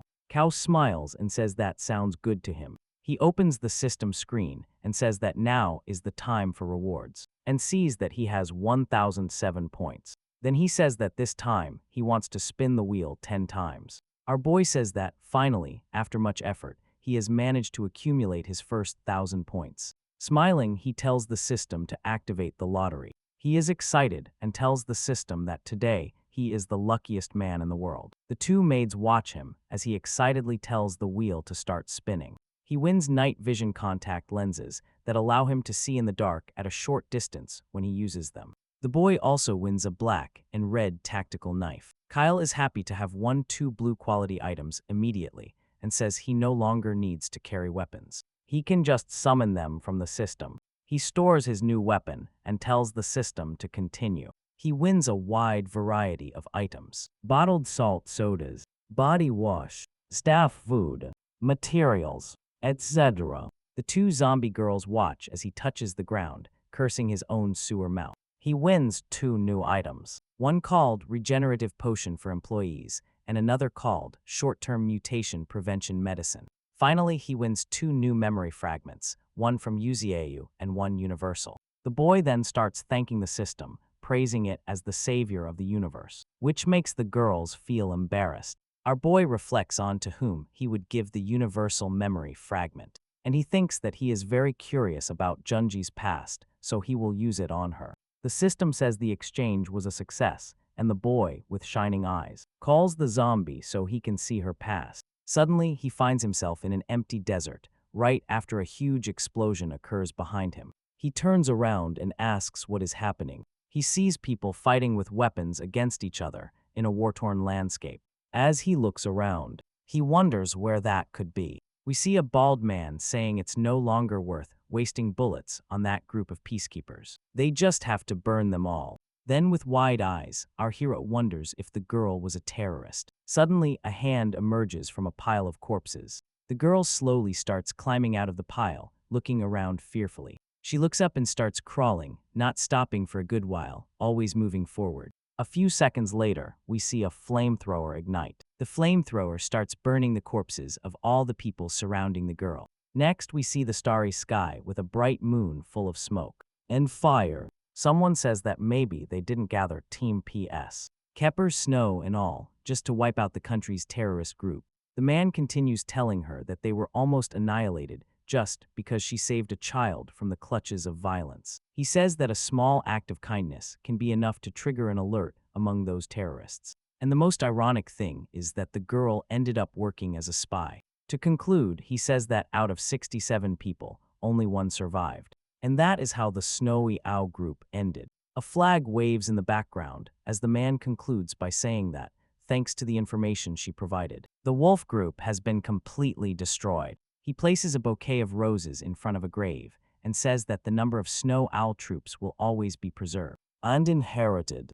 The girl next to him watches with a blank and emotionless look. The man turns his back on her and tells her that he can do it. He continues by saying that the organization has prepared a vacation for her as psychological support, and that she can return whenever she wants. She then asks him to revoke the decision to preserve the number of snow owls, and he asks her why. The girl replies that the snow owl will have no offspring. She concludes by saying that there will be no successors because it is made up of every single person resting in that cemetery. Next, we see a picture of the man she was talking to. His name is Tan Joj. Next, we see our girl walking past a mural with several photos, including that of the man she was talking to. She sits alone in a cafe and eats her lunch. We see the girl alone in the communal bathroom showering. Then the girl leaves the Snow Yao hostel alone, where it seems there is absolutely no one else. Zhang Jai enters a room, greets, and calls Captain Chen. He says he has managed to retrieve the report and helped complete the annihilation of the terrorist group. With tears in his eyes, he says the Snow Owl mission has concluded. As our boy watches the scene silently, we see the girl looking towards the Fuffle horizon. The system notifies our hero of a new mission, which he says is easy. The mission instructs him to visit the captain's house while checking the address on the map. He confirms the location and tells them to head there. Before continuing, he says they will need a new set of clothes because Yang's is too torn. Next, we see the sun rising over the city horizon, giving the impression that some time has passed. He is tired and says it is very frustrating. The system says they are close, but it doesn't say exactly where the captain's house is, and he wonders how he is supposed to find it. He takes a deep breath. He stops and says maybe today they are just unlucky. And finally, he stops and thinks it's a good time to look for a place to spend the night. As soon as he finishes saying that, he hears a nearby shot. Then we hear someone screaming for everyone to move quickly. Then we see a group of people, and one of the class men keeps screaming at them to run faster. Our hero tells his girls to go stop the zombies, while he goes to save the people. The girls then run towards the attacking zombies. The two have very similar attack patterns. They jump from a bow over a zombie with cold stares. And serious, while one attacks with punches, the other does it with kicks, both extremely lethal. One of the survivors asks who they belong to and where they come from, and the other replies that he is not very sure, but that they are very strong. One of them looks back and says there is still a zombie behind them. Suddenly, our hero smashes the zombie to the ground, landing on it with his new sword. The two survivors watch the scene. The boy smiles and asks if they are hurt and if they can get up. One of the survivors, with a trembling mouth, says no, that they are not hurt. He keeps smiling. Our hero says they would be lost if it weren't for their help. The other survivor, the one with glasses, asks if he can help them. Our hero, with a doubtful face, says there is no need. Suddenly, the system shows that he has a new mission with a difficulty rating. Listen to the group and defeat a werewolf. Our hero wonders if it is really a werewolf or just another mutant zombie. The people from the survivor group reply that they don't know, but they have been trapped there for 4 days. All because they looked at it. Kao says he is interested now. The boy says that, as long as our hero protects them, he can take whatever he wants once they reach the camp. And smiling, he says he is going to collect that, while the survivor with glasses says it's a promise. Suddenly, the sounds of combat seem to come from the building in front of our hero. Everything points to the werewolf they were talking about. It finally appears. Kao tells Genji to take care of him. Then he puts Xiao Yu in charge of protecting the survivors while he goes to cover the other. And then, out of nowhere, one of the survivors pulls out a gun, our hero. Confused, he looks back. The survivor with glasses has a maniacal look in his eyes, staring straight ahead. Then he screams for everyone to leave, as our hero realizes that everyone now has a firearm, or a long-range weapon. Our boy wonders what is going on.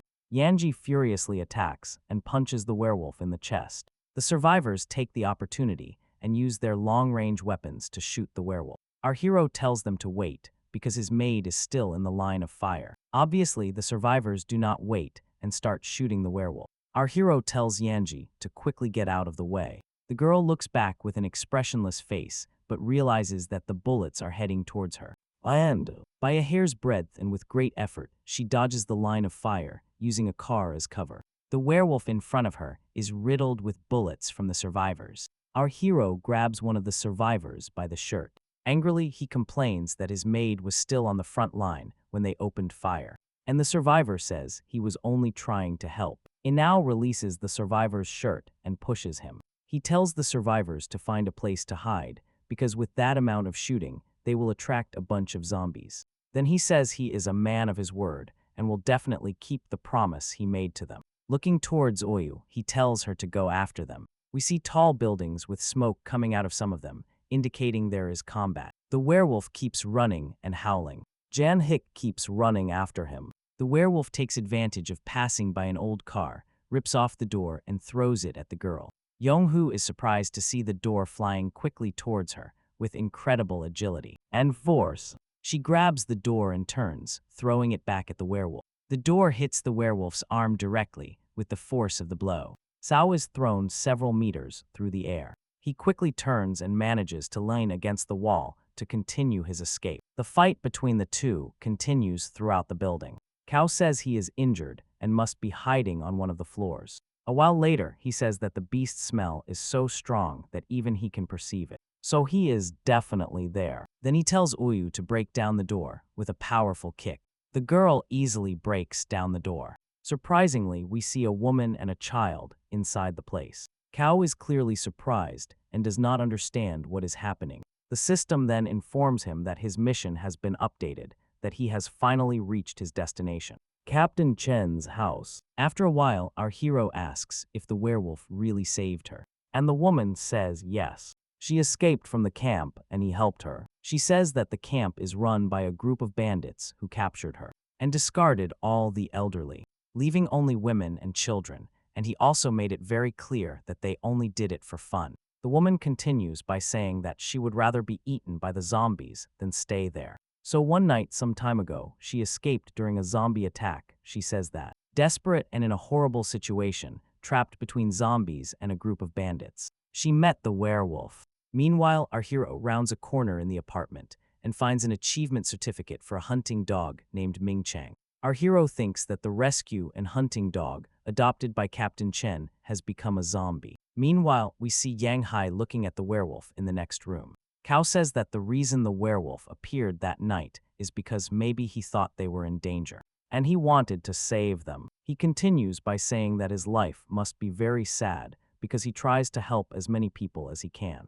But the vast majority of them always end up becoming zombies. And then, remembering Zhang Hai's memories, he says the werewolf really looks like someone. Suddenly, a scream attracts his attention. Someone calls Zhang for help. The survivor with glasses points a gun at the woman's face, surprised that he is also there, and tells her not to worry. Then he insults the woman and says she is one of his own. Then, inside the buildings, someone screams no. We see 3 people at an apartment door looking inside. The survivor with glasses grabs the girl by the hair and tells her that even if he has to search the ends of the earth, he will find what is his. Then, a voice tells him to let her go, the survivor. Then he ironically celebrates seeing that it is Cao who appears, while they point their guns at the boy. He says no one in the world wants to see this, that killing the werewolf is enough as he promised, and that they will pay him. With an evil smile, he says that if he wants, he will even let him keep the girl. Cao takes a deep breath and tells himself that he is finally facing the apocalypse. Next, we see the werewolf enraged, and Yang Jai putting his hand in front of him, not letting him pass or go after the survivors. While our hero thinks that dogs have become human, but humans have become worse than dogs. A survivor then asks him if that was the answer he was going to give, and says it's a shame, because he was even going to spare their lives. Then the man points, and the other survivors charge forward, while he screams to grab the 2 women. Calmly, Qiao calls Yanji and Xiaoyu, with a clearly crazed look, tells them to go after them. 2 of the survivors quickly run towards the girls. A blurry spot passes near one's head and the other's face, and then, as quickly as it appeared, it disappeared and made the men's heads turn at an angle that shouldn't be possible. The next second, the 2 women land gracefully in front of the bodies. Then they let out a terrifying scream. 2 other survivors, hearing the scream, realize that the girls are zombies, and that Qiao is taking care of 2 zombies. Girls, they start running desperately. The werewolf then lets out a deep howl and starts wanting to go after them. But But Cop stops him, saying that a rescue and hunting dog must not go against its own nature, and must leave that to them. Meanwhile, one of the survivors runs, saying that anyone who deals with zombies is crazy. He doesn't even realize it, but he bumps into something and falls to the ground, suddenly realizing what he has run into. He starts running in the opposite direction when he realizes that it is Yang Hai who is in front of him. But a few seconds after starting to run, he realizes that Xiao Yu is waiting for him on the other side. The boy screams desperately, without knowing where to run, while the two girls approach him. And he keeps screaming as each of them grabs him by a shoulder. The girls then decide to rip off a piece for themselves. Another survivor keeps running through the building hallways. Suddenly, he sees a blurry spot in the corner of the hallway. He sees an opening in the door of one of the apartments and runs towards it, desperately. Upon entering, he ends up slamming the door shut behind him. The man is frantic and curses his friend for not giving him a weapon, and thinks that he clearly wanted to see him dead. Then he thinks he closed the door too hard, maybe too hard. Next, he brings his hands to his mouth, trying not to even make the sound of breathing. Since he hears footsteps in the hallway outside the door, the steps get closer and closer as he nervously watches the door. Suddenly, the footsteps start to fade, which makes him even more desperate. Unfortunately, the desperation was so great that the boy ended up wetting his pants. And he wonders if she has left, and that he seems to be safe. Then he starts to hear the sound of dripping coming from his own pants. Because after relaxing, he couldn't hold it any longer. 1 second later, a hand bursts through the wooden door next to him. Through the hole, we see the expressionless faces of Xiaozhou, always looking inside. She seems to notice the boy's presence next to the door and gives a slight smile. The survivor with glasses keeps running desperately through the hallways. He turns around, points his gun down the hallway, and asks Qiao if he is not worried about the integrity, since he is hunting his own client. Our boy says that he is not worthy of being called human, so he doesn't consider him a person. The man gets a little desperate when he sees that his gun has run out of bullets. Without stopping running, he throws the gun on the ground behind him. While running, he explains that in the apocalypse they fight and risk their lives in exchange for food and shelter for women. Rounding a corner, he asks what is wrong with using them as toys from time to time, as a form of exchange. Qiao quickly turns the corner behind the man with glasses. Then he finds himself entering an apartment next to the entrance door. There was another door where the survivor was hiding with a knife, and he sees the boy pass by, taking advantage, but the other one doesn't see him. He jumps on him with a knife in his hand. The survivor jumps on him with a knife in his hand, screaming and asking him if he is trying to send him to the grave. The boy manages to put his feet on the man's stomach, taking his breath away. Seeing what he wanted to do, the man rushes to try to hit him. The knife passes very close to our hero's face. Then we hear a loud noise. Next, we see our boy standing, and the man lying on his back on the floor. Our hero says that he will not only stop him, but also all the other camp members. He wipes his face and affirms again that he will take care of each and every one of them. The survivor bursts out laughing and says that Qiao can have 2 monsters with him, but that the others have firearms or are psychopaths who have escaped from prison. Our boy says that none of that matters as he draws his sword. The other begins to tremble and scream, saying that everyone in this apocalyptic world is crazy. As our boy shows no reaction, he screams again, curses, and savagely lunges at him. As he gets close, our boy puts his hand on the man's face, using his body. And with his hand on the man's face, he throws him to the ground, then sticks his sword into the ground next to the man's head. Qiao says that this world no longer has laws or morals. Humans are creating their own laws and following their own nature. He continues by saying that he is no kind of defender of justice, but that his apocalypse rules are the exact opposite of the man's. Then, raising his sword, he says it's nothing more than that. Next, we see the hallway while we hear a man screaming. Cat stands up and says now is the time to think about the next step. Then we see a man tied by his feet, hanging from a pole with zombies around him trying to reach him. He screams and asks for help, begging to be released. On the building's rooftop, a man talks to the girl tied to the floor at his feet, asking her how it feels to watch the zombies eat her boyfriend. The girl, with a trembling voice, begs for mercy and says she will never run away again. The man then steps on the girl's face and tells her to stop babbling. He tells her that the only reason she is still alive is because she can serve him, and asks how she dares to answer him. The girl on the floor, desperate, screams at him to stop and asks for help. He reaches out to her, smiling, and tells her they are about to have some fun. Then we see the man's hand flying through the air. The man on the ground screams in pain. Then we see that he fell. The werewolf and the two zombie girls are on the building's rooftop. Next to them, the man who was on the roof suddenly falls. He falls near his friends, who ask him what the hell is going on. One of the friends asks the other why he fell, while the other realizes that he is missing an arm. Then one of them points upwards and asks who that is. Then we see our hero saying that he is the one who is going to finish them all off. He also says that if they call him Master Qiao, he will send them to the grave even faster. Shortly after, we see the two zombie girls launching their attack and grabbing one of the men by the face. Soyu throws the man she grabbed by the face against the building wall. One of the brave enough boys jumps on Yang Jai. She quickly dodges the man's attack. He hits her from behind, sending her flying towards the building as well. Next, we see the two hanging with half their bodies inside and the other half outside. A person who is trapped calls another and tells him that there is a fight outside, but the other tells him to duck or he will be hit too. Then we see the metal door with a bar. It is completely closed. A woman repeats to the other to duck. Suddenly, the door bursts open behind her. A man is thrown inside and hits the back wall. Then we see our werewolf with a serious face entering through the door. The girl turns there with wide eyes. She asks if that is the monster the other was talking about. Meanwhile, we see the exterior courtyard of the building. One of the men is stuttering and trembling with fear in a corner, telling his boss that they will not be able to defeat Qiao. The other says that apart from the leader, all the others are zombies that the boy is taking care of. Confidently, he says that even the best zombies will fear his new weapons, and then asks for that weapon to be brought to him. Janin Hay smashes a bottle against the floor, completely shattering it, then throws it at one of the henchmen. And it hits him right in the face. Whether Qiao and Siu Yu move forward, defeating and escaping that damned camp. Then we see the barrel of a gun turning towards the two. The guy with a mounted gun on top of a car grits his teeth while pulling the trigger. The two manage to jump and dodge it, but the shots hit one of the henchmen who was between them. The armored car keeps advancing, shooting non-stop.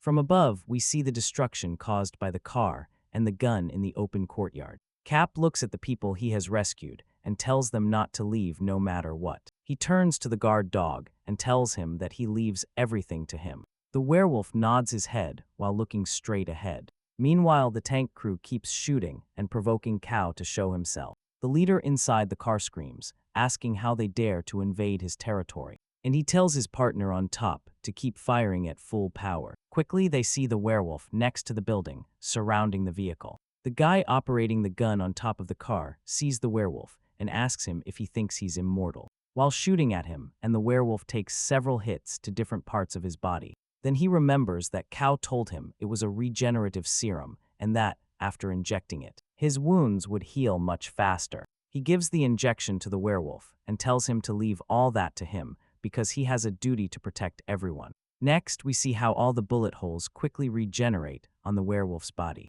The werewolf is then able to run quickly and surround the car. Meanwhile, Qiao screams that this is the moment for his zombie girls. As we see them getting into position, he says it's the only chance they have, and adds that they have to take advantage of it. The gang leader grits his teeth and says they have guts. He quickly turns the steering wheel, which makes his shots fly out in all directions. One of the bullets grazes the center of her striking hair, which keeps advancing towards the car with a look of surprise. The man controlling the gun screams and keeps firing wildly in all directions. But not for long, because Yanji lunges at him with a piece of manhole cover, which forces him to stop. Then we see the shadow of Qiao in the window of the armored car. Next, he rips off the door with one hand and throws it far away. The gang leader inside begs not to be sent to death, saying he will give Qiao whatever he wants. Qiao calmly looks while asking him if he is finally feeling fear. Our boy turns his back on him and tells him to remember that feeling of fear well, to bury it deep inside, while the man thanks him for his mercy. A few steps further, he stops and tells him to take all those feelings, or himself to hell.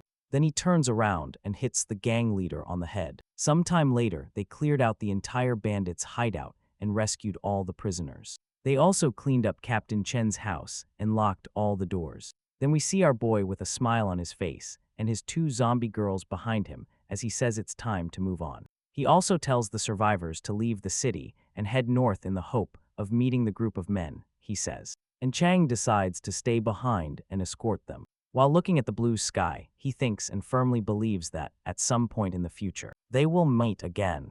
Smiling, he thinks that his mission is finally over and wonders if the dog is a new species he has never seen before. The boy stops to think about the situation with the zombies and how little he knows about it, and considers going to the disease control center to find out more, thinking about all the work it would take him to reach the CDC. In the end, he gives up and says he doesn't understand any of it and will only think about it when necessary. The system informs him that his mission has been completed and that he has received 30 employee loyalty points as a reward. It's all laughter. He says he is looking forward to seeing what happens when the loyalty level reaches 100%. Suddenly, the system notifies him of the calculation of daily interest and informs him that his current payment is 413 points. Another notification appears stating that he canceled a Class B mission 3 days ago, and that, as a penalty, the system will deduct 10 times the value of the points. He despairs when he realizes that, due to the lack of points, a 5% interest has been applied to his debt. Once again, he recalls scenes from the past he would like to forget, when he went to the bank to apply for a loan, and his application was denied again. Nervous and agitated, he tells himself to forget it and move on, while the two zombie girls look at him bewildered. Then he thinks about retrieving the memory fragment and starting a new mission. Next, he orders the system to activate the zombie girl's second memory fragment. A bright light makes him close his eyes, and he opens them again. He thinks that there is always so much light when entering a memory that he should buy sunglasses for next time. Then we come across a gigantic birthday cake with a rainbow. Suddenly, we see her parents and her brother smiling happily and congratulating her. Our boy stands still, smiling, wondering if that is really the girl's family. Then he wonders where she is. Next, we see the girl's mother irritated, looking around and asking where the food is. Our zombie girl is in the kitchen apologizing and says she will finish quickly. While chopping vegetables on the cutting board, the boy complains to the father that his sister bought the blue soda, but he doesn't want blue soda. He wants the red one. The father, playing with his phone, asks the boy if they are not the same. The boy then starts making a big scene, saying they are different. Yes, he starts hitting and screaming that he wants the red one. The girl entering the room gets a splash of soda on her face. When the little brother points his glass at her and tells her it's her fault, she stands surprised with soda on her face and tries to protect the plate of food in front of her with an expressionless face. She stands still while the soda drips down her face and blouse. The mother then asks her why she is standing there and tells her to go buy the soda for her brother and clean up the mess. Seeing that the girl does not react, the mother asks her if she thinks it is unfair and tells her that the brother got angry because she bought what she shouldn't have. Therefore, she deserves it, still standing, looking in disbelief. She gives up and says she understands. Then she leaves the house, slamming the door. Our boy, who has seen the whole scene, makes a serious face. Next, we see the streetlights with snow falling. Then we zoom in on a convenience store, open 24 hours. Qiao comes out of the store with a bag in his hand. The bag only contains the red soda that his brother wanted. In his other hand, he carries the change for the soda. He clenches the change in his hand angrily and suddenly turns around to go back into the store. We see the lamppost again with the snow falling around it. Then we see a very beautiful square during a snowy night. A match is lit in the middle of that cold and damp night, and a candle is lit. Xiao Yu is kneeling in front of a bench, saying that it has finally been lit. Then we see a small canvas with the candle stuck in it, while singing happy birthday to herself. Happy. She leans forward to eat her birthday cake. Cow watches her from afar. She tells herself to make a wish and says she wants to save enough money for college, find a good job, and have her own house, with her hands clasped in front of her face. She says again that she wants a real house. Our boy keeps watching her from afar with a serious face. A few seconds later, she blows out the candle. Blowing it out, the system shows a new mission to celebrate. Show eyes. Birthday difficulty of. Our boy then places his hand on the zombie girl's head. He says that even if there were no mission, he would make her a cake anyway. Right after, he wonders how come his host only got one birthday cake. He says that even if it's the end of the world, he's going to throw her a proper party. Next, several scenes follow in which he pushes the girl in a shopping cart. She is stuffing herself with candy in a store. The girl, clearly too strong to play with that toy, hits it and makes it explode. With the toy gun in hand, she shoots adorable animals. She is wearing a funny costume. She dances with a giant inflatable mascot, clearly drooling at the sight of the cotton candy in front of her. The other zombie girl also cut her hair. The girl chose new clothes for herself, achieving a beautiful new look. Meanwhile, our boy and Amwian are already holding up cards with the score 10. A little later, Qiao appears dressed as a giant red chicken. Sojo is stunned and drops her scorecard, while Yoongi throws hers to the ground in frustration. As he inspects what is in front of him, the zombie girl prepares a knife as if she were going to feed on him. Then we see a closed photo booth, and next the two zombie girls enter the booth with their expressionless faces. Our hero, not wanting to be left out of the picture, decides to squeeze in between the two. He grabs his head and pushes it against the camera, clearly leaving him distressed. The photos start printing, and they all come out very funny. With her face pressed against the edge of the camera, Sue J stays outside looking at the newly printed photos. Despite her vacant and expressionless gaze, she seems to be thinking about something. Qiao calls her and tells her to stop daydreaming. It's time to go. Hear that, the girl turns around and runs after them. The boy tells Yang Hin not to take that cake, because 2 months have passed since the apocalypse began, and blindly it is in bad shape. Then he reveals that the reason they are there is so they can make the cake themselves. And then Qiao thinks that once the cake is ready, Qiao's loyalty and will shoot up. On the one hand, they have all the necessary ingredients to make a cake, and on the other, a recipe book. Next, our hero asks Yang He to bring the eggs, and he sees them flying and crashing against the wall next to him. He says he will bring the next ones himself. Suddenly, he looks at Yang He and sees her holding a bag of flour over her head, ready to pour it into the bowl in front of her. She is clearly annoyed that he is criticizing the incredible job she is doing, while he thinks it's obviously his fault and that she should rest. While breaking the eggs, he drops the shell and pours a kilo of sugar into the batter and, of course, adds too much water. After much effort, he realizes that it was foolish to believe he could make a cake on his own, and that maybe he would have better luck playing roulette. Then he remembers the scene he saw in the girl's memory, sitting alone in front of the bench, and he breaks into a slight smile. He stretches and says he will try again until he succeeds, 100 years later. But actually only 6 or 7 trees. Keva stands proudly in front of his perfectly made cake batter, which he finally managed to make by himself. Happy, he heads for the door, thinking that now he just has to bake it. He is glad that the generator is ready, and with the ham plugged in. He thinks that now he just has to connect the electricity to the whole store. Next, he plugs the power cord into the outlet. As soon as he turns on the power, a loud noise starts to sound, and music reaches his ears. Uneasy, he realizes that the store has a sound system connected. The music starts blaring from the speakers outside the store. And, obviously, all the zombies in the area turn to look in that direction. Our boy starts to completely despair, knowing what is about to happen. Countless zombies begin to march furiously towards the music. The zombies run quickly in the direction of the sound. The power cord is quickly unplugged from the outlet. Our hero, with the cable in his hand, says they have been too careless, and tells them to prepare to fight. Sihoyo, now in her new outfit, runs and gets into position. Our boy looks at her and tells her that today she wanted to fight. Then summoning his sword, he tells her to leave everything to him and Zhang Jai. Next, he says it is a new company policy that employees get a day off on their birthday. So he tells the other to take care of all the zombies inside while he locks the door. Zhang Jai wastes no time and immediately starts taking care of the zombies. Qiao runs desperately to the door and sees many zombies still approaching. As soon as he closes the door, the zombies crash against it, and he wonders why they had to cause him trouble precisely today.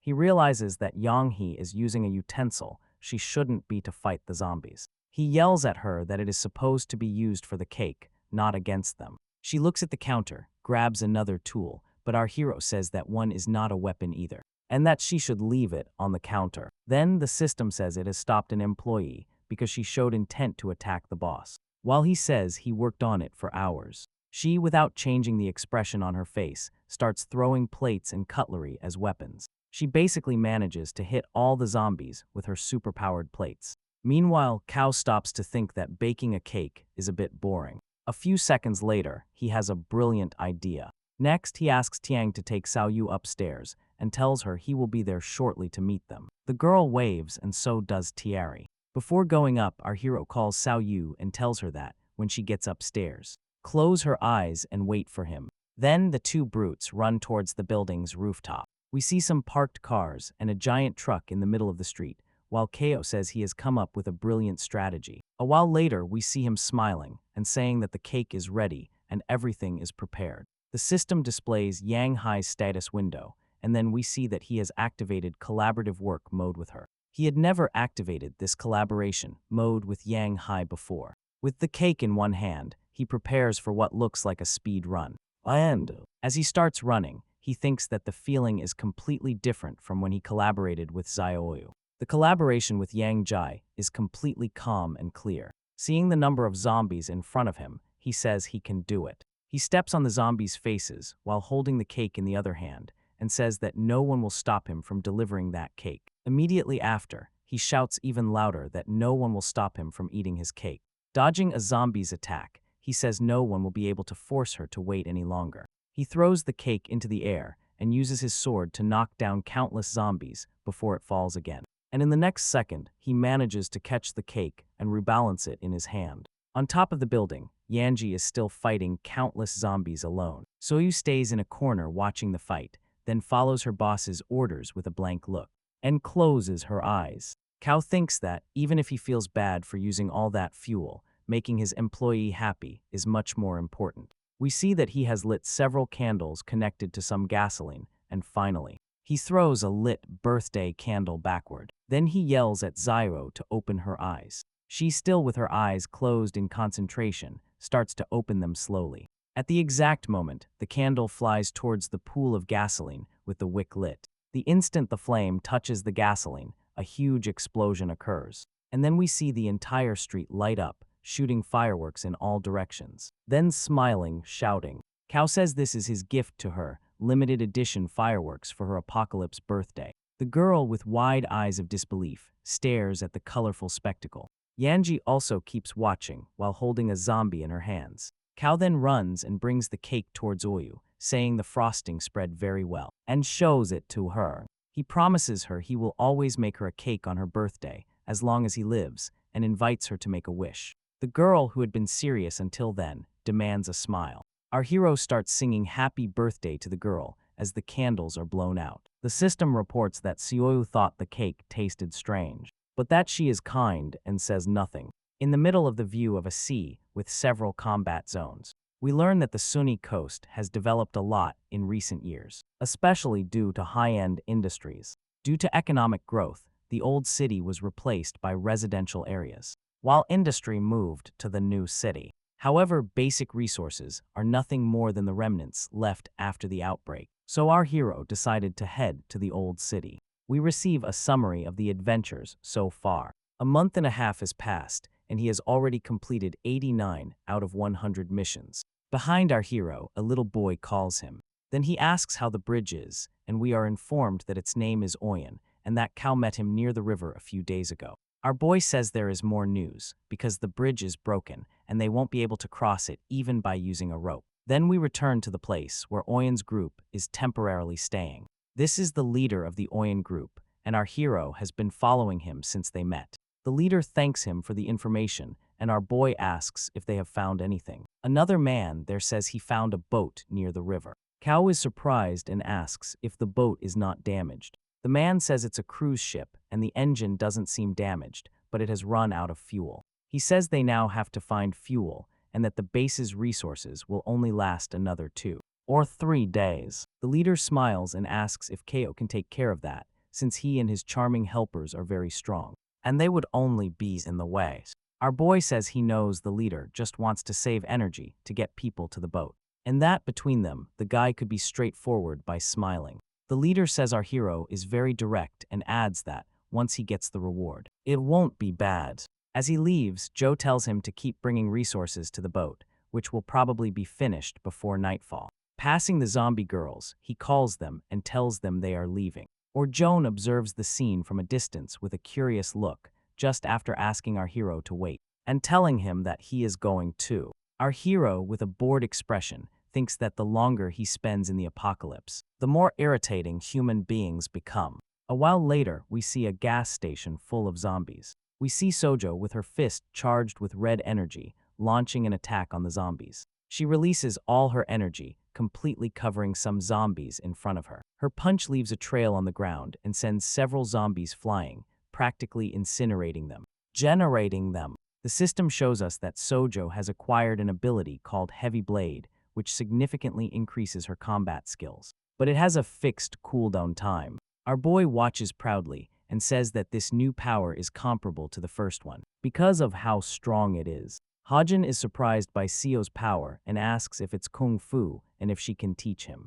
Our hero grabs the boy by the shirt and asks him why he wants to learn that, and tells him to hurry up because they need that fuel. Meanwhile, we see the zombie girls working and fighting to clear the area. He enters the gas station store and says he will check first, and asks the boy to look for some things they can use. The boy praises Qiao, saying he is very kind, and that it's the first time he's seen someone volunteer to go straight into battle in that apocalypse. Our hero says he is a businessman. He helps people and they give him rewards in return, which has nothing to do with kindness. The boy says that making deals with them is kindness, because Qiao is so strong that he could take whatever he wanted, and he wouldn't have to go through all that trouble. The protagonist of Har asks him if he really thinks so and tells him he doesn't think so, and he states that it is a surprise. He has survived this long. Qiao started to think that, although the boy talked a lot when they worked together, he had already realized his observational and execution skills. He smiles kindly at the boy and tells him he is happy that he survived. The boy, who had been serious, smiles and closes his eyes gratefully, saying that he is also happy to be alive. He did not add that he was even happier. He didn't dig his own grave. Our hero says he didn't quite understand that last part, but the boy lies, saying that he said he looks very handsome.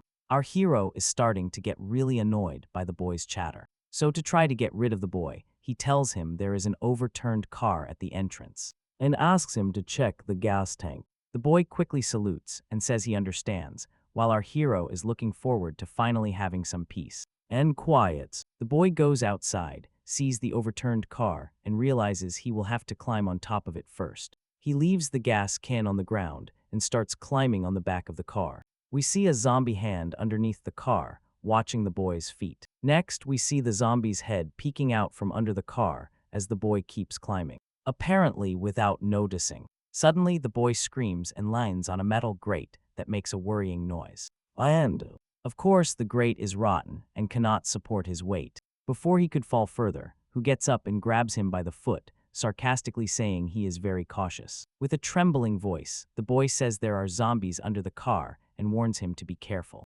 Qiao curses and asks him why he worries about others at a time like this. He continues by saying that he has already taken care of the one under the car, but there is another bigger one. The boy asks how big, while we continue to see the two zombie girls at the gas station. And then on the roof of the gas station, we see a huge mutant zombie. It moves and releases smoke from the holes in its body. Then it turns towards the girl's flames shining behind it. The boy looks up fearfully and asks what that thing is. The giant mutant zombie jumps and prepares to attack. His fist fills with energy, and he launches a huge explosion in their direction. Xiaoyu easily dodges the explosion directed at her, but right after, when she realizes that the mutant zombie is already on top of her with its fist glowing again. He launches another explosion from his hand as she dodges it again, but the explosion heads directly towards the gas pumps. Qiao panics when he sees the explosion is going to hit the pump. He immediately grabs the boy and jumps to escape. The resulting explosion, the energy hits the gas pump and causes a huge explosion. A few seconds later, Qiao asks the boy if he is okay, and he stutters yes. Desperate, he asks our hero what they are going to do now, because the zombie seems too strong for them. Our protagonist agrees and says they really can't go on like this. Then he gets up and tells Hoyt to leave, seeing the boy's concern. He tells him it's okay, and that, if he stays, he will only be a distraction. The boy understands that he will leave with whatever fuel they get. And they prepare everything. As he leaves, he keeps talking and says he will wait for our hero. Then, sword in hand, Qiao breathes and gets ready. Next, he throws himself into battle. The next moment, we see the three of them charging against the mutant zombie and attacking it. The zombie is really huge and seems to be handling the three of them quite well at the same time. Our hero is surprised to see that he has really managed to defend himself against the three attacks at the same time. The zombie throws smoke in the face of our hero, who had attacked it from behind. The zombie smiles and then explodes the smoke it just threw into our hero's face. We see Xiaoyu with an injured arm, trying to recover. Next, we see Yanji also trying to stabilize herself after the explosion. Our boy thinks that this mutant zombie is much stronger than the others, that things don't look good, and that at this rate they will lose. Looking at the monster, he thinks that at the very least he needs to remove the women's arms. Meanwhile, at the camp, we see the boat at the dock. Someone informs the leader that the fuel has already been put on the boat, and the signal has been sent to notify the camp people. Oyen is happy and says that's great, and that now they just have to wait for everyone to get on the boat. And for Qiao to finish off that giant mutant zombie, the gang leader then asks what mutant zombie. Next, from the boat they look towards the coast, where a lot of smoke is rising. Looking closer, we see Qiao and his group fleeing from the mutant zombie. Oya smiles and tells the leader that our protagonist is arriving. The leader looks at the scythe again, thoughtful again. We see our hero's group fleeing from the mutant zombie, now missing an arm. While this is happening, the mutant zombie grabs a regular zombie with its hand, places it where its other arm used to be. That zombie begins to merge with it, regenerating its lost arm. Our hero wonders if he is the type that merges with other zombies, and thinks that at least it's good that there aren't many zombies in the way. Right after, he thinks that the only thing they have to do is reach the boat, and then he finally stops to look at the sea. And he sees the boat in the distance. He exhales and with a trembling voice, sees that they have really left. The system shows the rank B mission of escorting the commissioner to the boat as completed. Then our hero stays silent for a while and thinks. Then he calls the two zombie girls and tells them to execute Tactic C. He shouts curses and draws the attention of the mutant zombies. They stare at each other for a while. Finally, the zombie, impatient, jumps to pounce on his hero. Yang takes the opportunity and throws something at the zombie. It hits the mark right in the giant's chest. At the same time, Xiaoyu comes down from above with her kit prepared and aiming. The monster manages to block the attack with its arm. Suddenly, a wound opens on the monster's shoulder. An eye opens on the shoulder of the giant zombie Nevan, but without giving the monster time to breathe.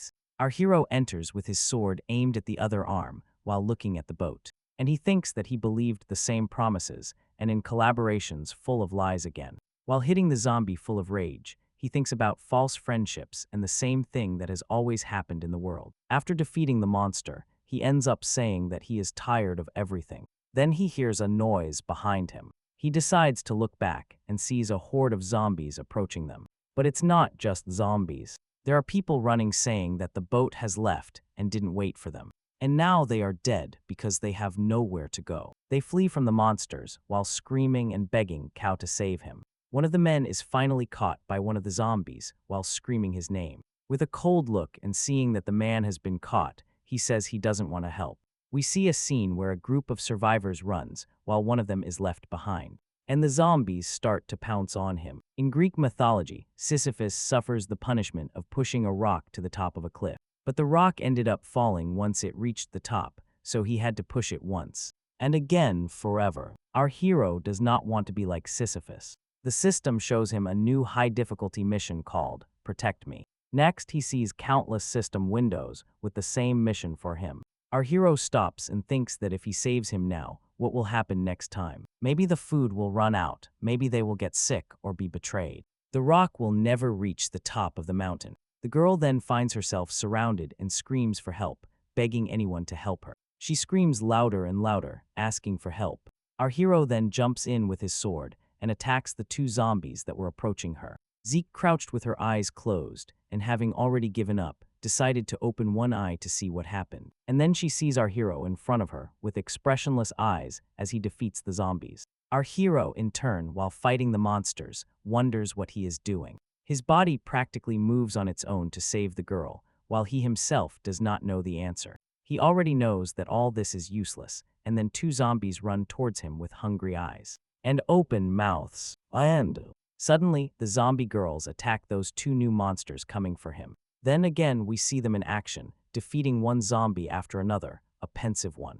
Our hero tells himself, so this is what happens. Remembering his friend's son, he says he is starting to understand and remembers his words, saying that useless trash only belongs to trash. Qiao reflects that when humans receive power and wealth, they really start to believe they are better than other living beings. And they lose their empathy. Once again, he remembers his friend Sang and tells himself that he almost became someone like him, but that he would never allow that to happen. The girl sees that the hero is lost in thought and has stopped paying attention, so she points out that there is a monster behind him, the giant mutant zombie with eyes on its shoulders. It gets up from the rubble. While merging with the pile, the mutant zombie roars. Showing all its power, our hero, smiling, calls the zombie girls, then they launch into the attack again. Just like the mutant monster, which also lunges at them, the two jump together for another combined attack.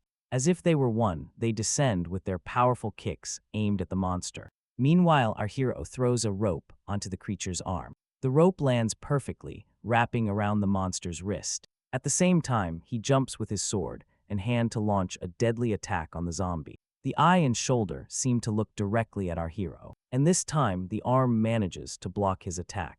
As soon as his attack is blocked, our hero shouts towards Oyo. She then charges in with her heavy punch/slash attack.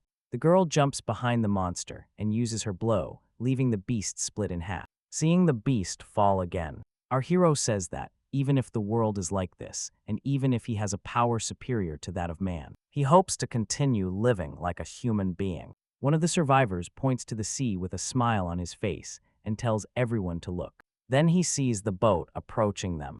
The boy is inside, shouting Cao's name.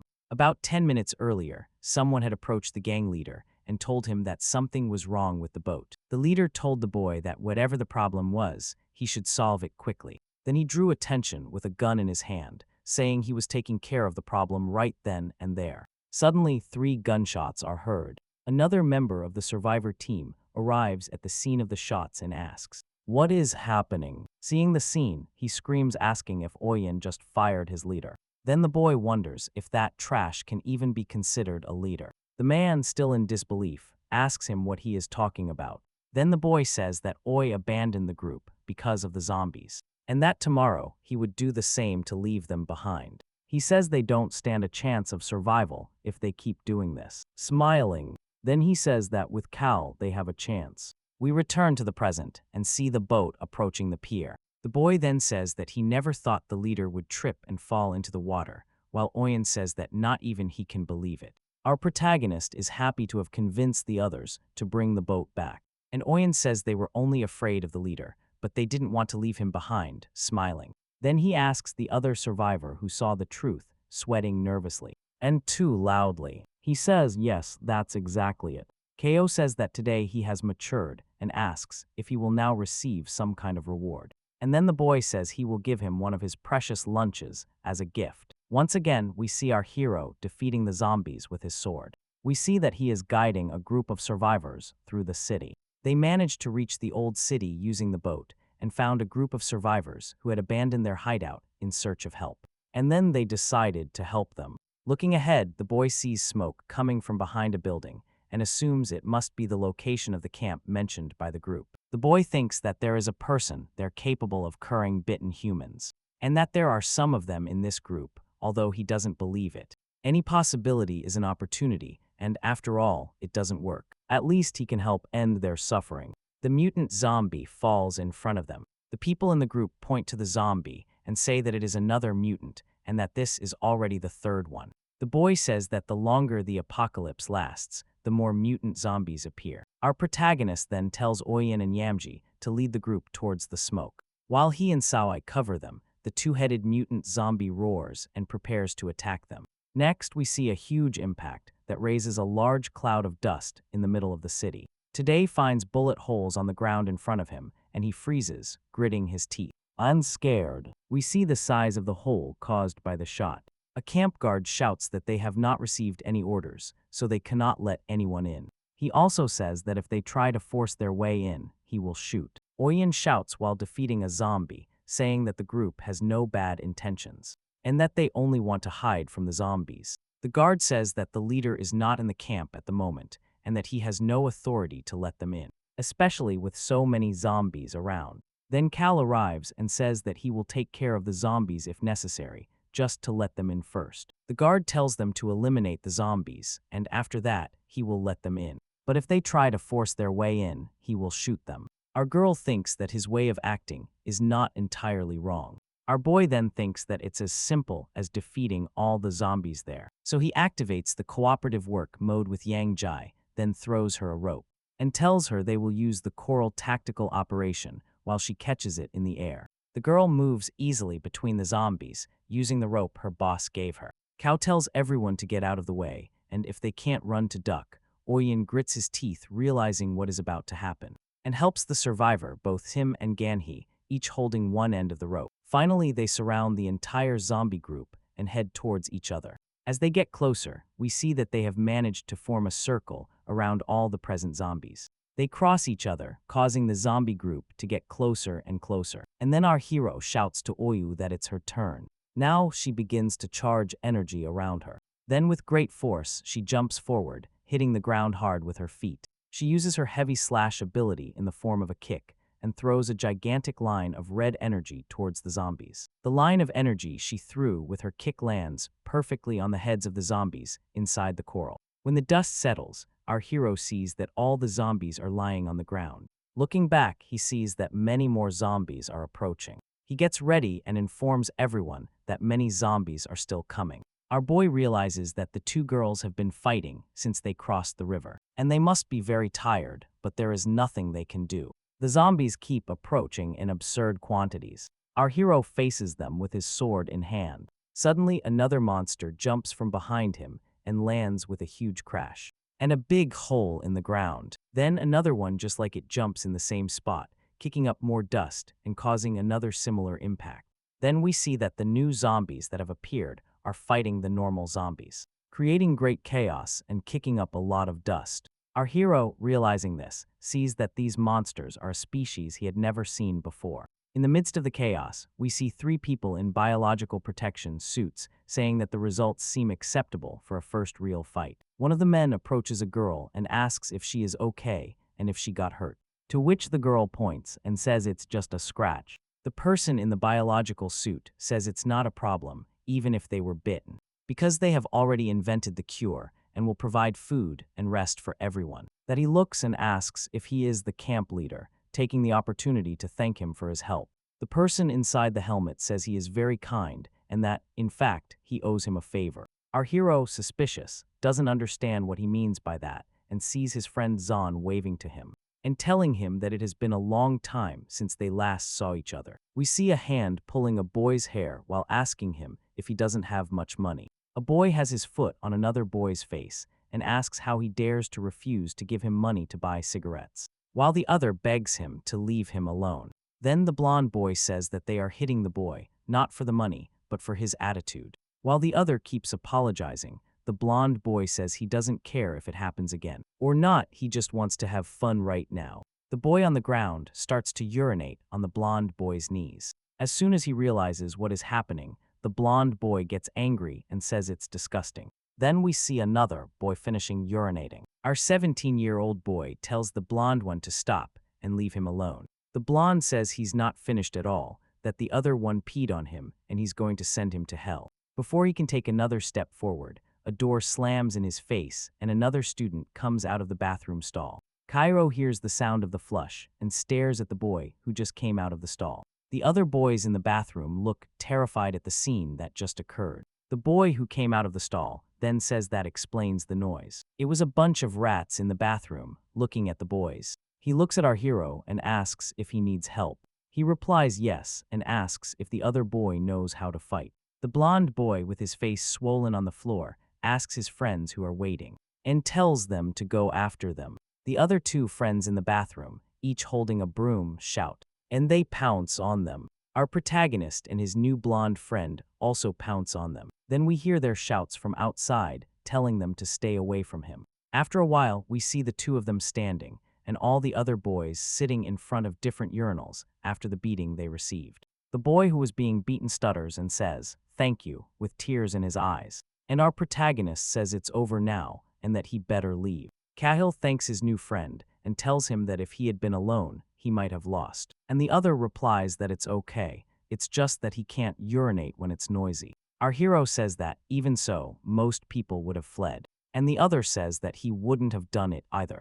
And they both laugh. The boy then introduces himself as John, a sophomore, class 3. And our hero introduces himself as Qiao, a sophomore, class 16. They both shake hands, but they both remember that they haven't washed their hands yet and run to the sink first. A while later, the two chat and leave school, becoming increasingly intimate friends with each passing day. The two compete for their grades and like the same games. We see them older, each with a phone, probably playing the same game. A few years later, they even ended up going to the same university. Then we see our hero winning first place in the university application development competition. We also see the two exhausted on the subway, leaning on each other to rest. Next, we see the city buildings lit up at night. Then we see them having dinner at a restaurant.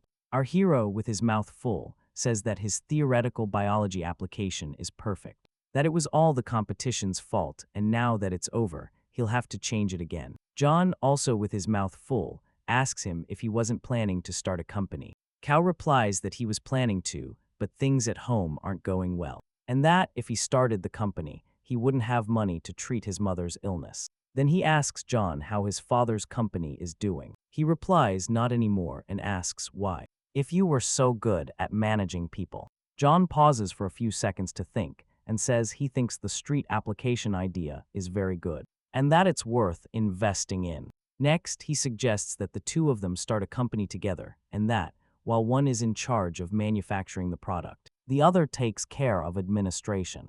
John says that he will clearly be the one in charge of administration. Qiao says they will work together again, and his friend adds that they will rank in the top 500. Next, they toast with their beer mugs, happy with their new idea. He said they formed a team and actually developed an application. They attracted investors, and not only that, but they even found a pretty big company. Then we see the scene where Qiao is stopped by a security guard while interrogating Sang, asking him if they really weren't friends. Sang walked away from him without saying anything. After a while, he says that Qiao is like the sun shining on those around him, making everyone stronger thanks to him. Then, turning to Zio, he continues saying that his friend is always very positive and never gives up, and that he is curious to see what will happen. This time, looking at his friend with a malicious look, he asks if he will be able to get up again. Our hero, on his knees, watches as his friend and his assistant walk away from him. Leaving him alone, the group finally arrives at the base, where he removes his helmet and says they are back. Several people applaud and run towards them, asking if they are injured and if Sang is finally back. A girl approaches him crying and tells him that the boy told her he is useless, and that it's only a matter of time before he kicks her out. Smiling, he asks why he would kick them out and says that when they grow up, the camp will depend on them, so they must make up and stop fighting.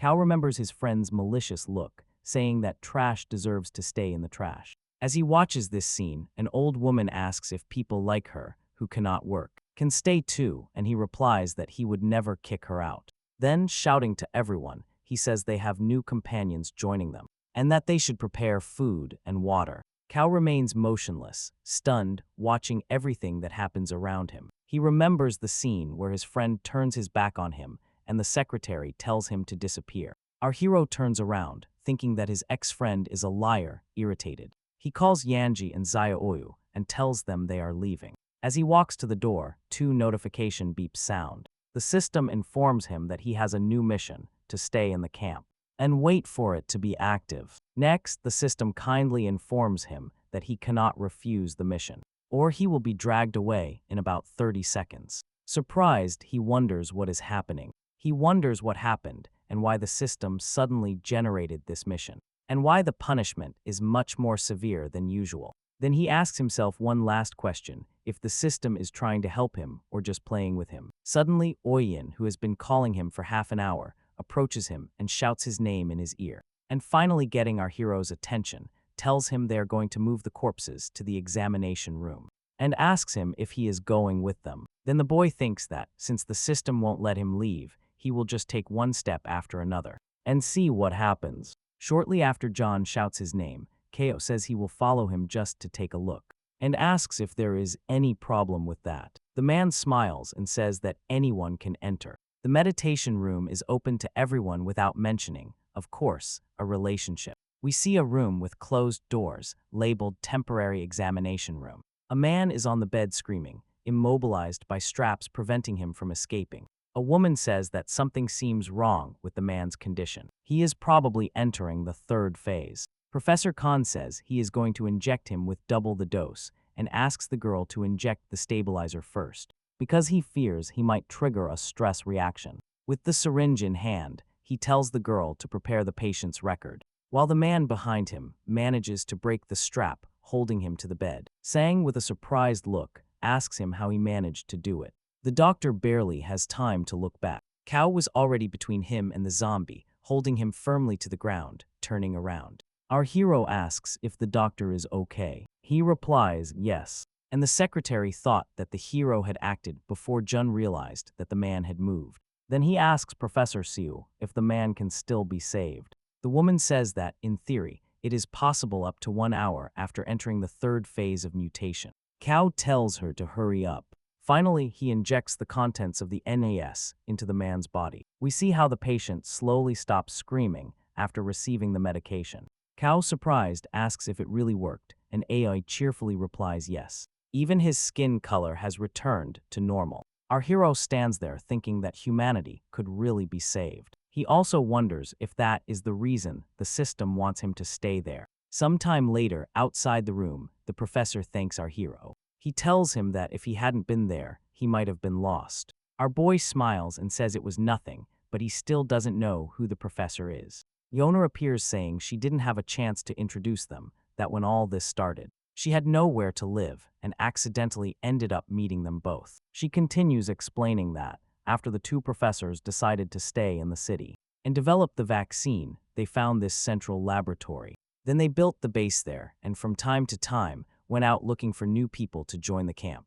Qiao then asks if the vaccine is not ready yet, while the ex-friend says that, for the time being, it doesn't even have a 50% success rate. Our boy then thinks that maybe the system mission has something to do with the vaccine. Don stays still thinking for a few seconds. Then he calls our boy. He starts trying to talk about the things that happened before and stutters. After a few seconds of silence, he suddenly shouts that he is very sorry. Surprised, Qiao asks him what he just said. San says it's about the things he did to our boy before, and admits that he knows he is untrustworthy. Qiao turns around and tells the other to forget it, that he knows he will never forgive him. As he walks away, he adds that he should stop putting on that disgusting drama. While Sang stutters, begging him to wait, Sang starts running after his friend, saying that he is telling the truth. Out of nowhere, a little girl appears, calling Sang and crying, her eyes full of tears. She asks him when he will see her mother and if she is okay. He kneels down and comforts the girl, telling her that her mother is getting better, but that she still needs care and that they will see each other again very soon. Then he tells the girl to go play with the other children, and she runs away happily waving goodbye. Kava smiles sarcastically and asks him what his boyfriend did to his mother. Did he kick her out just because she was sick? John closes his eyes and says that the reason the place is like this is precisely because of the survivors. He continues saying that everyone fulfills their role by doing what they do best, and that only because of that the camp can remain in this state. The man says that many people volunteered to help when they heard about the vaccine, and that the girl's mother was one of those volunteers. Then he says that testing vaccines is very dangerous and that he wants to finish the job as soon as possible so that people can live with their families again. Sang says that, in fact, he truly understood Qiao only when he started researching the vaccine, and he also realized how closed-minded he used to be. The people living in that camp made him realize that only by helping each other can they survive one more day. Before all this happened, he had only focused on power and money, just like his father, and it was after the apocalypse that he realized how insignificant all those things were. Then, full of anger, he shouts that his past self was a complete idiot. He continues saying that he is not apologizing to earn Kai's forgiveness, but because he regrets everything he did. Qiao, incredulous, asks him what exactly he wants him to do. But John, desperate, says that's not what he meant. Our hero tells him to stop pretending and asks what his real objective is. John then says he will tell him the truth, that the professor can work at the CDC. So he continues saying that that place is full of zombies and that they have tried many times. but they haven't been able to. Then he says he wants to work together with his friend to recover the data stored inside. Next, he bows and begs him to help him. Desperate, he says that they can only survive with the vaccine, and then he wants to end this nightmare. Our hero is not fooled by the other's attitude and says it's fake. Sang says he is serious and that, if necessary, he will kneel right there. But our boy says he doesn't care. Then the ex-friend extends his hands and begs for help, saying that since they work together, they have been able to achieve anything. Qiao believes that the ex-friend is right about at least one thing, but that the world will end quickly if they keep living as they have been. Even if the world never returns to normal, at least with the vaccine they could try a peaceful life and recover little by little. Our hero thinks that maybe this is the reason the system made him stay here, and he is also curious to know how they managed to control the zombies. After thinking for a few more seconds, he finally answers that he will help the ex-friend. Next, he approaches his friend for an emotional hug, telling him this is great. But Qiao tells him not to come near him. While staring at him, he tells him he doesn't plan to forgive him, much less make up. He is only helping him for the vaccine. Sang says he understands and thanks Qiao again for helping him. A while later, someone says to get ready to go out, and another confirms it. Finally, the system window updates with a new mission: recover the virus research data. On a clear blue sky morning, zombies are thrown into the air. We see a strange, hairless creature with its mouth open, moving quickly. The creature holds a zombie on the ground, while several others are thrown backward into the air. Cal, observing from afar, asks what those two dog-like zombies are. John replies that those two are the beginning of their research. According to Professor Khan, those two zombies have a certain degree of intelligence and can understand simple orders. He says that during their research, they implanted chips in the creature's brain so that, if they disobey or try to harm humans, they receive electric shocks. The man says that this mission is very dangerous and asks why he didn't let the two women rest in the camp. He replies that they are his employees and that their combat ability is greater than that of his own zombies. Oyen suddenly appears and says that the two of them are war machines, while John adds that Qiao has been putting up with that boy since before the apocalypse. Don looks at the girls while thinking that Oyen could really be a good seed. Running, the group finally arrives in front of the Center for Disease Control. The professor says that the necessary documents are on the 4th floor of the research department. They don't know how many zombies are inside and will have to avoid fights while someone asks if the professor didn't make them a map before leaving. Don says yes, but the place is huge and they can't rely only on that. Meanwhile, Ko realizes that the area near the stairs is full of zombies. Looking to the side, Ko is surprised to see that they have binoculars. Next, they start discussing the best route to reach the research laboratory on the 4th floor, and after deciding on a strategy, Yon says it's time to go. Ko says that since they arrived in the old city, he has noticed that the zombies seem to have different colors than those in the new city. Passing by some zombies on the ground, he says that their color here is very strange. Hoyne adds that there are also more mutant zombies. Dom explains that the professor said that, compared to the concept of the undead, zombies are more of an evolved species. It seems that every day there is a greater variety of zombies, and they have classified them into two types: normal zombies and mutant zombies.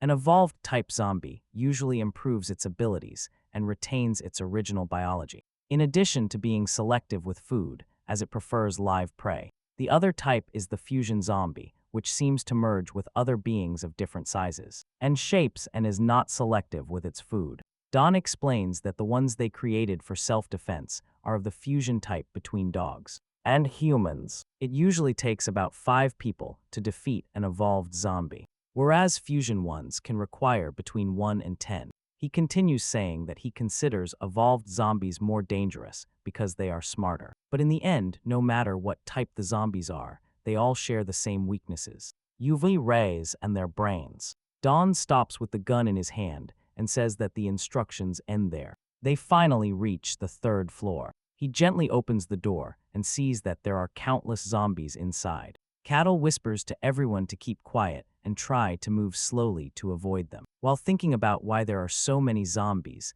and that he won't be able to protect everyone.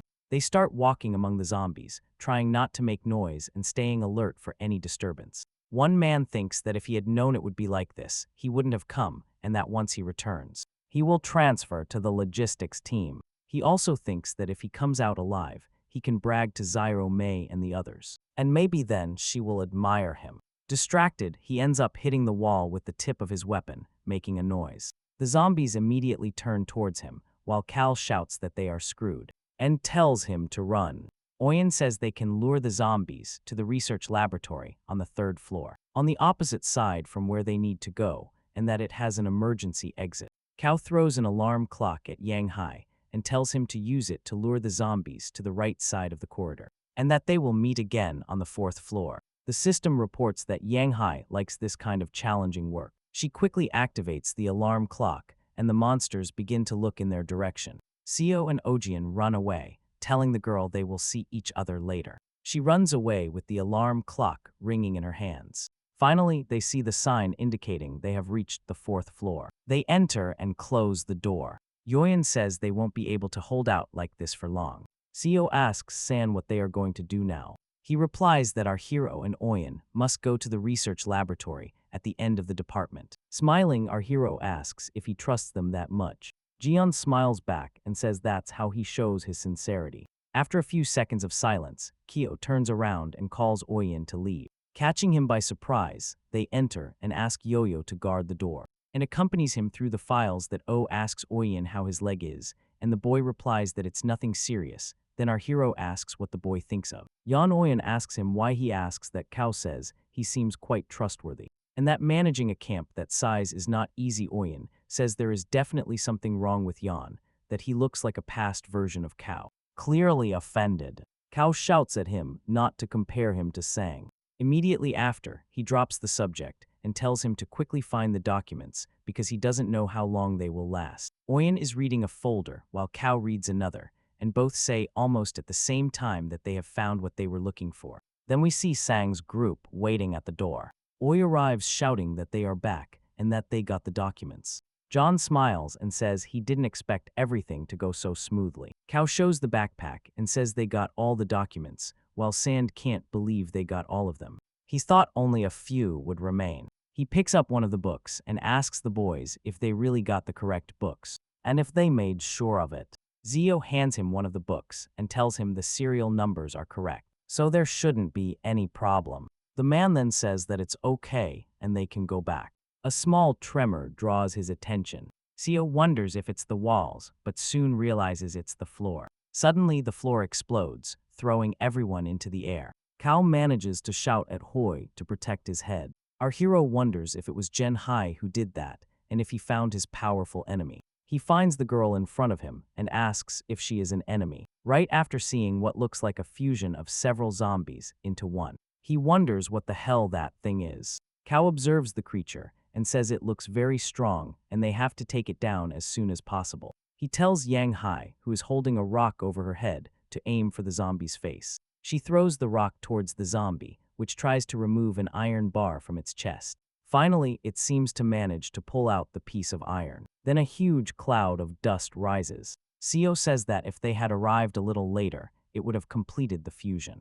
Then we see a new type of zombie with 3 heads and 6 arms. Hang quickly orders his 2 experiments to attack the enemy. The experiments then fly towards the new enemy. The enemy easily catches one of the experiments with 3 of its hands. In the next second, it not only makes one of the experiments explode, but does the same to the other. Kao activates collaboration mode and orders his zombie girls to attack and not let it fuse further with others. Zioyu quickly jumps onto the new creature. The creature opens one of its mounds and lets out a terrifying scream. It also charges at high speed, and in what seems like less than a second, it is next to Cal, until it receives a powerful blow to the face. Our hero is thrown several meters by the force of the blow. The boy says he barely managed to be fast enough to block the creature's blow, and wonders why it is so fast. He can barely recover from the blow when the creature is already on top of him again, with its mouth open. But this time, Jianhe arrives with a piece of rock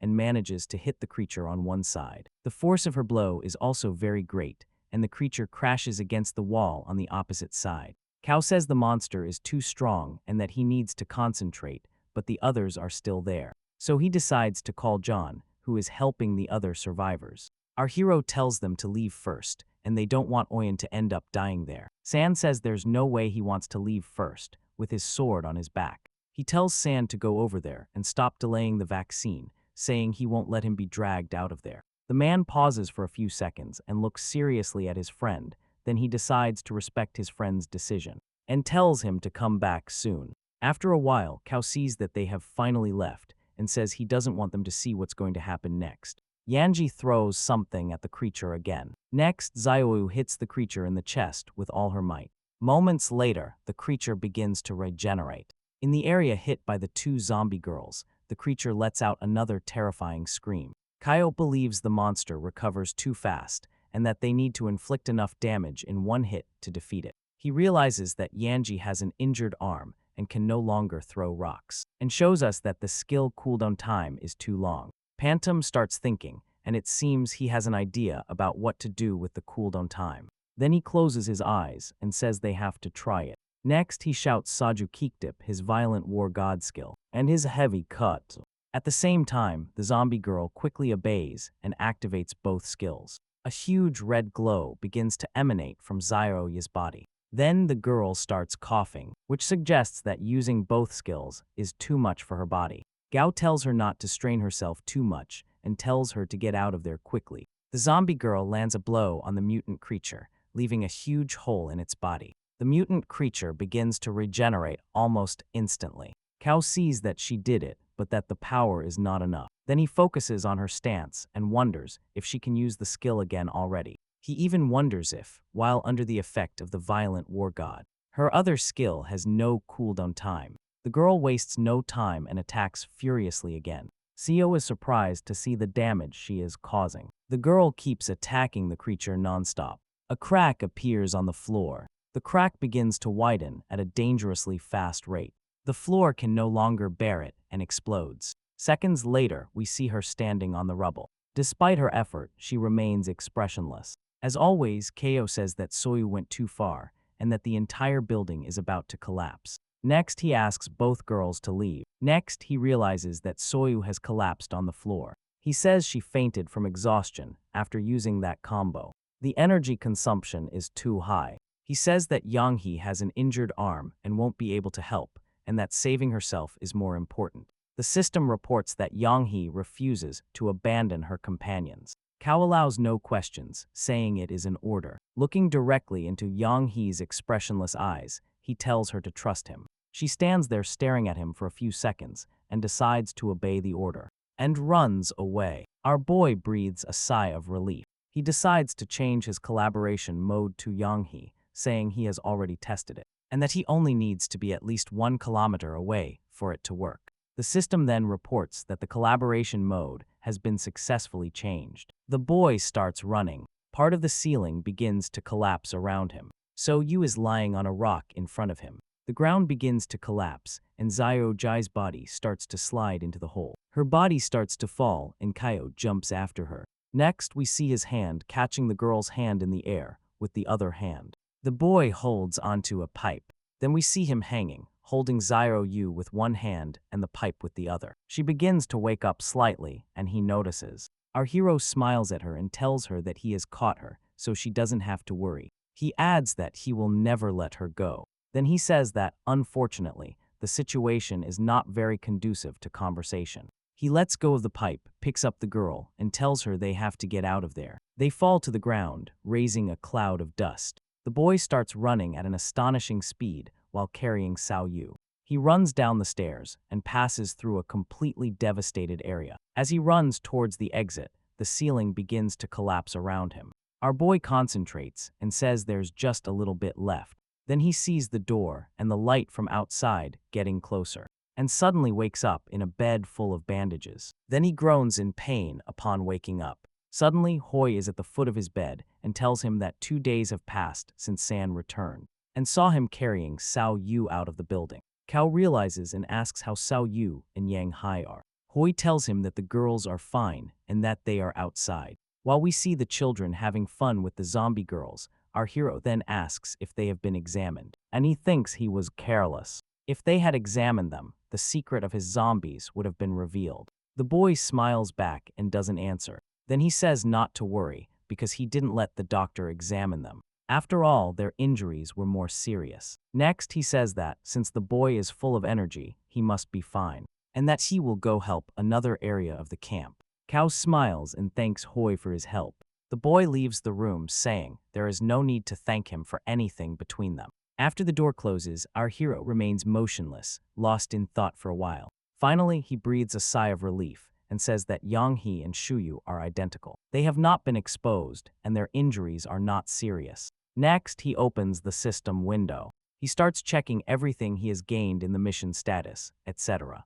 The system reports that company loyalty points have reached 99%, and that he will receive a memory fragment on the next roulette spin. Next, he sees the system window asking him if he wants to confirm the roulette spin with him. We move to the scene where our hero accepts the roulette spin. He says he really did it. So when loyalty reaches a certain number, he receives a memory fragment. He wonders if the system wanted him to see what it's like to reach the maximum loyalty points of an employee, and then says it doesn't matter. Our boy touches the memory fragment, and a strong glow appears before him. While someone says that all that is needed is internet access, then we see that the combination of augmented reality, virtual reality, and 3D come together to create a virtual world. The voice continues saying that it is more than just an application. From now on, it will open a new path for games and other applications. Our boy is standing in front of a door. He opens it a little and hears that, although this project carries risks, it is worth it,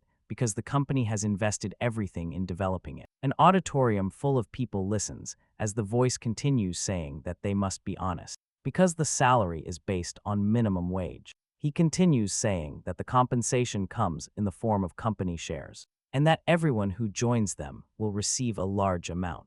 He looks up with his mouth open, surprised. As he looks up, the other version of himself says he hopes everyone can place their trust in him, so that they can work together and hard for the success of the company. Some people applaud happily, saying they want to join him in that project.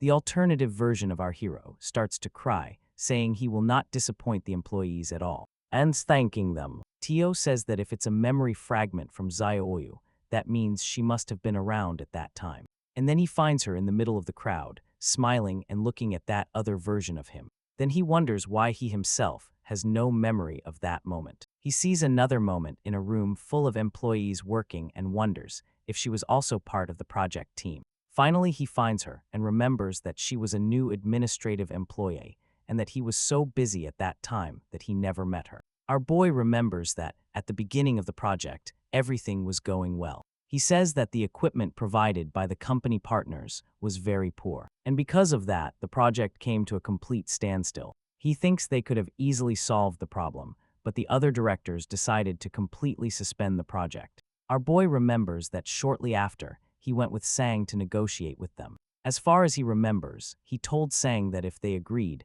they could get a new contract with another supplier, and the results would come soon. A man sees Qiao open the door and asks him what he is doing there. The man continues by saying that if he is there to talk about the project, the decision to suspend it has already been made. But our hero asks for a few minutes to explain himself. He starts by saying that currently, they are present in 70% of cloud gaming services, and that if they start developing it now, they can skyrocket in the coming years. Next, Tao explains his dream of creating a completely new world using current technologies, which he calls the metaverse. Our girl says that is the basis of the company, and they just need to solve the supply problem in front of them. And then the future will be bright. One of the directors asks John if he thinks the same. They exchange a look, and our boy nods his head.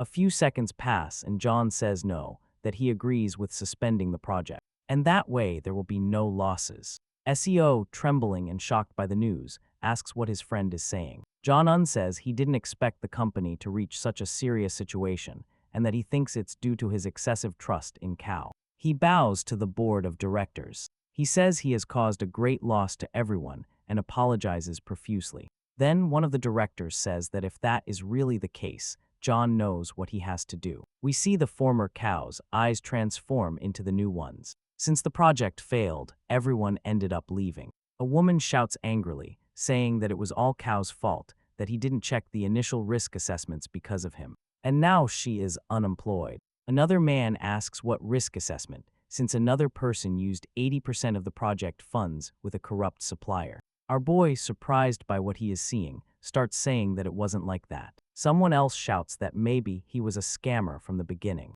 Qiao says he is not a scammer and that everyone should know that.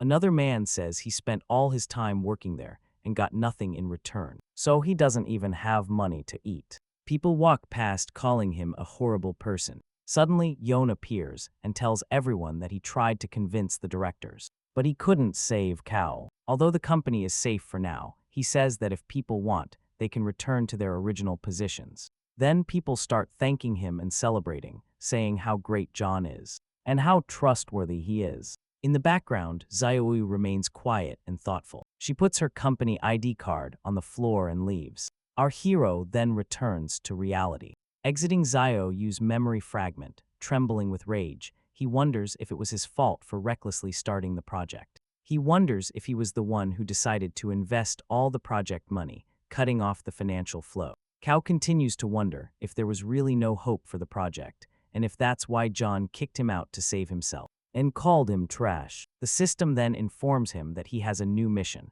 to go to the company and apologize to his former employees. He covers his face with his hands and starts crying, thinking that maybe it really was all his fault. Our boy leaves his world of memory fragments. The world closes behind him as he looks down sadly. He barely touches the wall. The system tells him to go directly to the mission location and that his special effect will apply during it. His voice trembles as he feels the negative effect on his entire body. He is shattered, and even his mind and heart feel damaged. He says it seems he cannot postpone this mission, that he needs to fix things and leave now. He tells Jung to stay there and wait for him, but to protect himself. Then he reveals that he still feels something strange about that camp. Next, we see the abandoned buildings of the city as he finishes the sentence, saying he hopes he is wrong about the camp. After walking for a while, he and Xiaoyu arrive at the gates of the company building.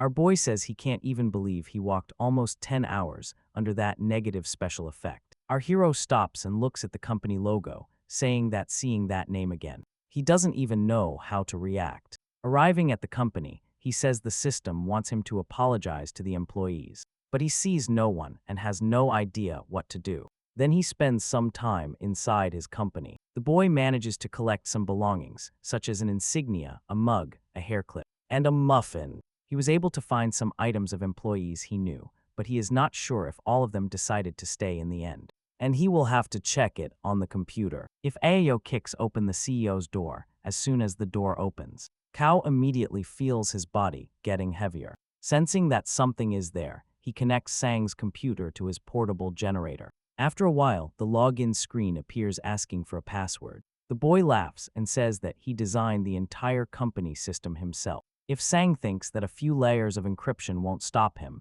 he is greatly mistaken. He finds the employee list and thinks he needs to find the working mini printer. But the number of people fired after his departure seems suspicious to him. Then he finds something strange and wonders what it is.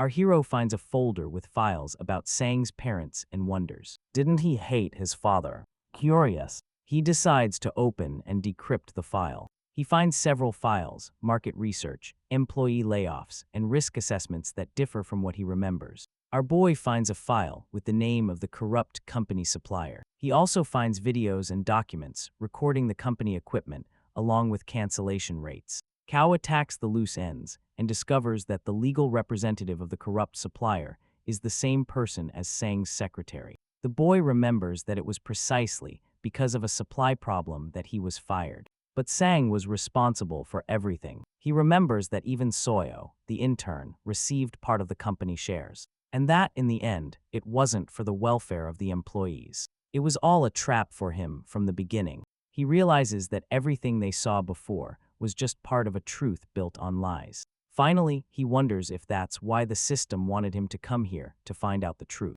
Cahill falls to his knees under the weight of the revelation. He feels sick. He leans against the wall and tells Zyro to hand him the tablet once she finishes extracting the video, because he needs to see it.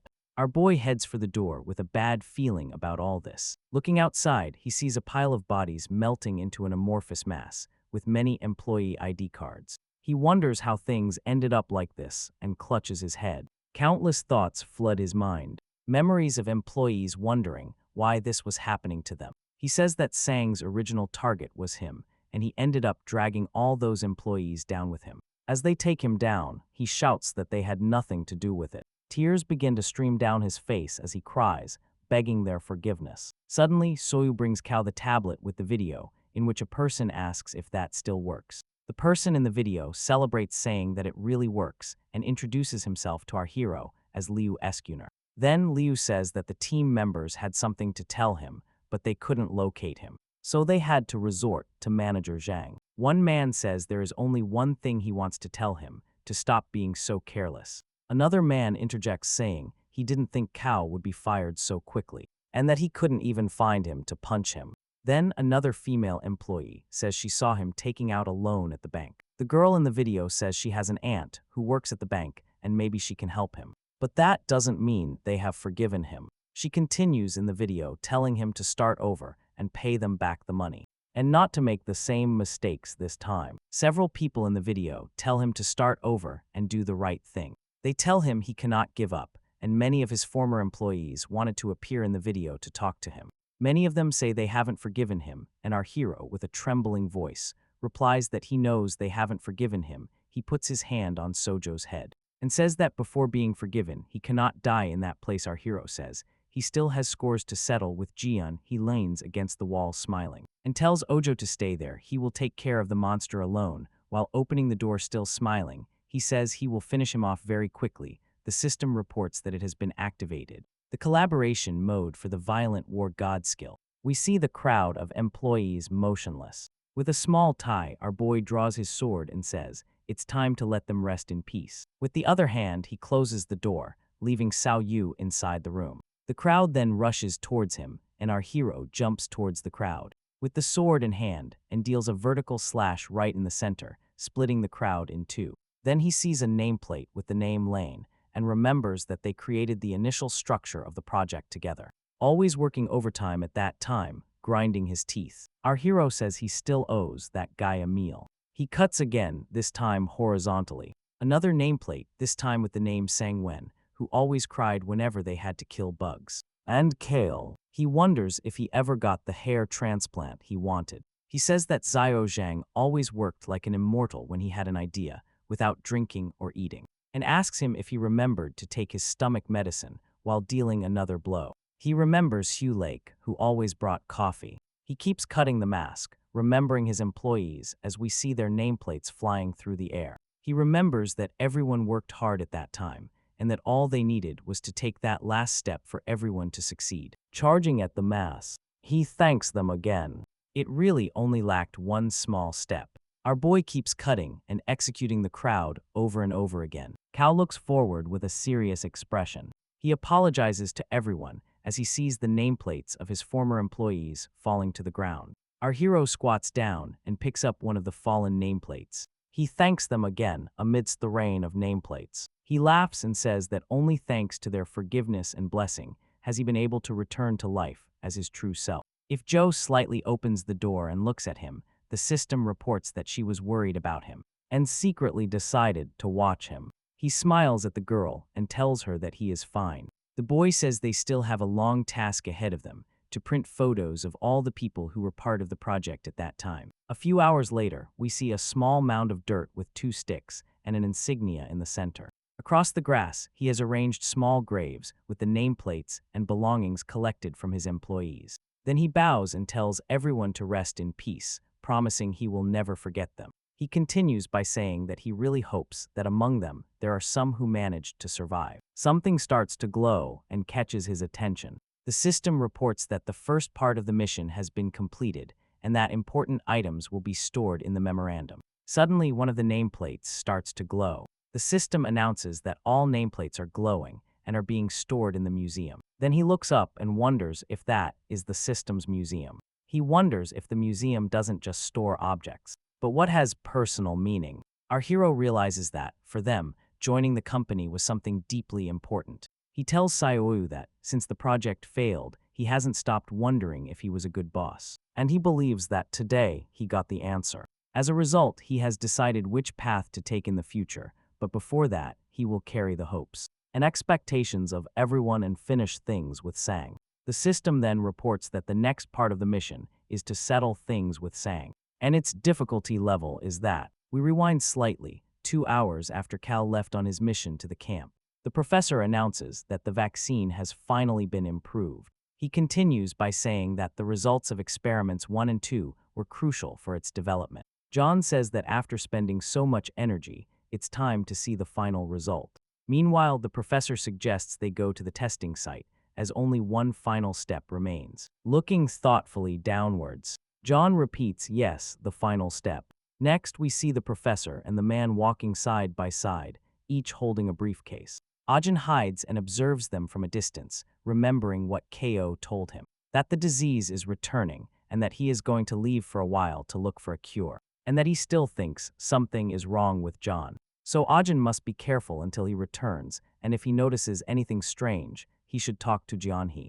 Ajin wonders where the two are going and what exactly this improved super vaccine is. He keeps telling himself that he must take advantage of their absence to sneak in and investigate. We see the central air conditioning vent. Then a pair of hands removes the vent, opening a path. Oyen drops to the floor and says he doesn't know how long they will be out, so he has to finish his investigation quickly. Looking around, he wonders where Professor Khan's office is. Suddenly, he hears voices asking if the door is properly closed. 2 people reply that of course it is, and that like always, they are the last to leave. There is never any food left. Oyen thinks it looks like everyone has left and he has to move fast. But he is surprised when someone calls him. He turns around and sees the professor standing there, staring at him. She asks him what he is doing there. The boy tenses up when he sees her. She is about to say something, but Oyen runs towards her and covers her mouth with his hand, preventing her from speaking. He raises the knife and apologizes, telling her she shouldn't have stood in his way.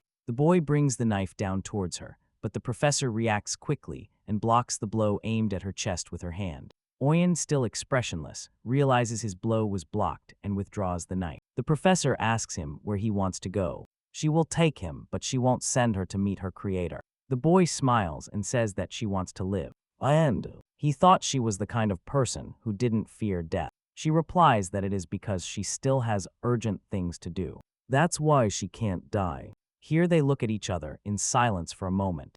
Oyen finally sighs. He smiles, points the knife at her, and tells her to lead the way. The professor asks him what he is looking for. She has already scanned the computer and the shelves. With her bandaged hand, she says there is nothing there but research material. He replies that he just wants to investigate the place and isn't looking for anything specific.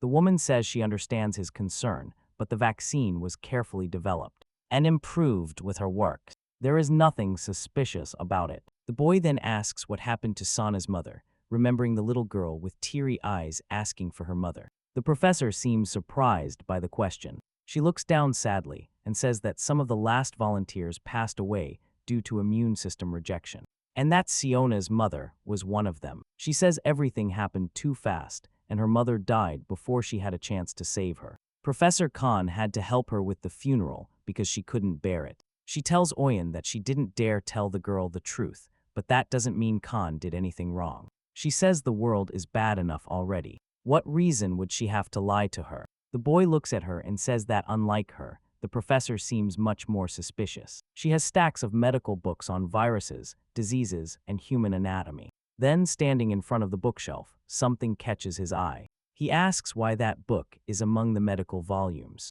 Upon opening one of the books, a chip falls to the floor. He kneels down, picks it up, and says, "So that's where he hit her, and the professor did a good job." The boy tells the professor he is going to borrow the computer. Next, we see a video in which someone screams asking for a ventilator, while another voice tells a third person to hold on. He realizes it is a recording of the experiments Sana's mother participated in, and wonders why they had to hide it. The professor insists that she already told him there is nothing suspicious about it. He smiles and asks her if she really thinks normal experiment recordings need to be hidden, and tells her to keep watching. His video cuts and a voice announces that the third combat test is about to begin. We see the zombified woman with her teeth clenched. The zombies are released as she prepares to fight. The professor watches horrified and asks what that is. The boy asks how she became a zombie, if she was supposed to be buried. And the professor keeps denying it,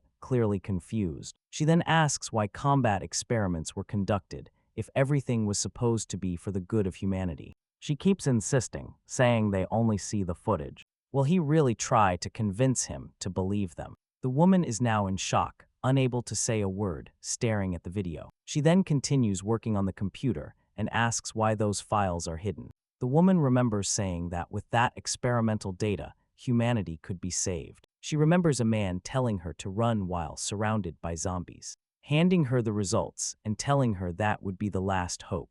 She remains with her mouth open, watching the videos as tears begin to run down her face. The girl remembers an old man saying that at his age, he is no longer useful and only thinks of this as a contribution to science and to the future of humanity. Tears begin to stream profusely, dripping down to her chin. Then the memory of the little girl's mother comes to mind, smiling and telling her she trusts her. She can't take it anymore and cries heartbrokenly, finally realizing the true purpose of their experiments. Once again, the memory of the professor telling her to leave the funeral of the little girl's mother to him haunts her. The woman clearly remembers the professor telling her they would find a good place to bury her, so she wouldn't have to worry. The professor punches the table, cursing and saying they are being tricked.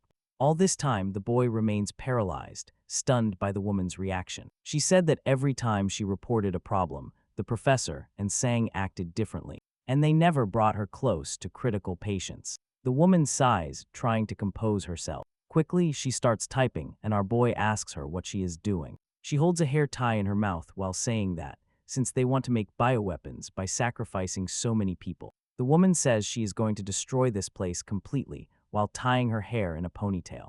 The boy asks her if she isn't going to make a copy because the vaccine isn't complete yet, and the woman replies that she has already saved the necessary data. Confidently, she says that all the data she needs is in her head. The boy smiles tenderly and tells her that she is no longer his hostage. She smiles and says that now they are accomplices. The woman says time is of the essence, and while he burns the physical copies, she destroys the digital data on the computer. The boy agrees and says, "Sounds good to me." Suddenly, they hear a voice saying it's strange that the door isn't opening and asking who is inside. Startled, Oyen looks back and wonders if they have returned already. We hear the sound of people desperately trying to open the door. Dawn tells the professor that there must be someone inside and asks her to break down the door. The professor tells Oyen to hold the door because all she has to do now is execute the command. Delete and then everything will be over. The boy screams, begging her to hurry because he won't be able to hold on much longer. Suddenly, we hear a loud crash and the door bursts open. John and the professor are surprised to see Oyen on the floor behind the door. The professor, shocked, asks him what the woman is doing in her office. She replies that she is doing something that should have been done a long time ago, and presses delete. And the computer announces that it is executing the delete command. The stored vials start bubbling. The boy on the floor looks and says that she arrived just in time, while the professor screams desperately upon seeing the work of his life being destroyed. He starts running towards her, asking if she knows what all those recordings were for. She says yes, and that's exactly why she is erasing the recordings. The professor keeps running, saying that they are necessary for the future of humanity. The woman screams, colliding with the professor, and tells him, no, they are not necessary for our future. He tells her that she doesn't understand that human beings are weak and will never survive. The man grabs a chair and tells her that she is an imbecile who has destroyed everything. Then he lifts the chair above his head and says she deserves to be dragged down along with the files she deleted. Suddenly, we see Sang injecting something into the professor's neck. Sang, with his cold and calculating gaze, finishes injecting whatever it is into the doctor's body. The professor glances sideways behind him, smiling. Jian asks if there is no vaccine left there. Then he pulls the needle out of the man's neck. The professor screams, asking if he understands what he is doing, smiling, says that the professor should have kept that dose of the super vaccine he was developing using. Personal combat data then finishes by saying that he will store it using his own body. The professor begins to tremble and curses the man with a trembling voice. He asks him then why John developed that, and he replies that obviously it was to have his own army since he is just a simple human, and he couldn't survive alone. The boy then tells him that he is underestimating himself. The man says he should understand because some things, whether in the new world or in the old one, never change. He continues by saying that the path to the future is always the path of survival. He adds that the strong feed on the weak, and that has never changed since the beginning of time. Only the method has changed. The weak have always served as food for the strong to dominate the world. It has always had a single goal, to win, whether by using his kale skills or by trampling over a pile of corpses. Now the professor asks him if, from the first time they met, the man already had plans to change the virus on purpose. He replies yes, and that thanks to Professor Kang's cooperation, it came true. Oyen says that the volunteers were only a stepping stone, like Brother Xiaomi. Then John asks why he couldn't use the nutrients he cultivated himself. Smiling, Oyen says that, if that is the case, then he shouldn't blame the nutrients for rebelling. Then he drops something from his hand that looks like a small grenade. Sang closes his eyes and screams, "Smoke grenade." He gets annoyed and says that's why he never liked Oyen. He was always too smart. Suddenly, a hand grabs his foot. Then we see the professor saying that he will never forgive Sang. The man looks down with his cold gaze, pulls out a gun, and tells the professor to stop resisting and quickly turn into a zombie. And right after shooting him, he tells him that the professor once said he would risk everything in the name of science, and that he truly believed in his talent. From the bottom of his heart, the professor lies on the ground, grinding his teeth in pain. Smiling, Yong says that after this, humanity will remember him forever. He continues by saying that from now on, the show belongs to him. The professor keeps grinding his teeth and cursing. His body begins to mutate. He thinks he is going to die right there. He can't believe it, and if so, he will take everyone with him. We see the outside of the room and hear the professor screaming. Today the professor run, and he comments that they were lucky. The two started fighting among themselves, otherwise they would have been dragged down too. Upon leaving the building, he asks the professor what they are going to do now, and she replies that she will alert everyone in the camp, because Professor Khan will soon turn into a monster. A man shouts at them, asking them what happened and what they did in the lab, while Oyen tells him to gather all his weapons. The man looks confused and asks why they should gather weapons and why John would send everyone to meet God. The professor says there is no time for explanations and asks him to trust her, that they have to get out of there. Now the boy thinks that as soon as the man is distracted, he will kill him. Suddenly, something jumps very high into the sky. Right after crashing into the ground with tremendous force, Oyen stops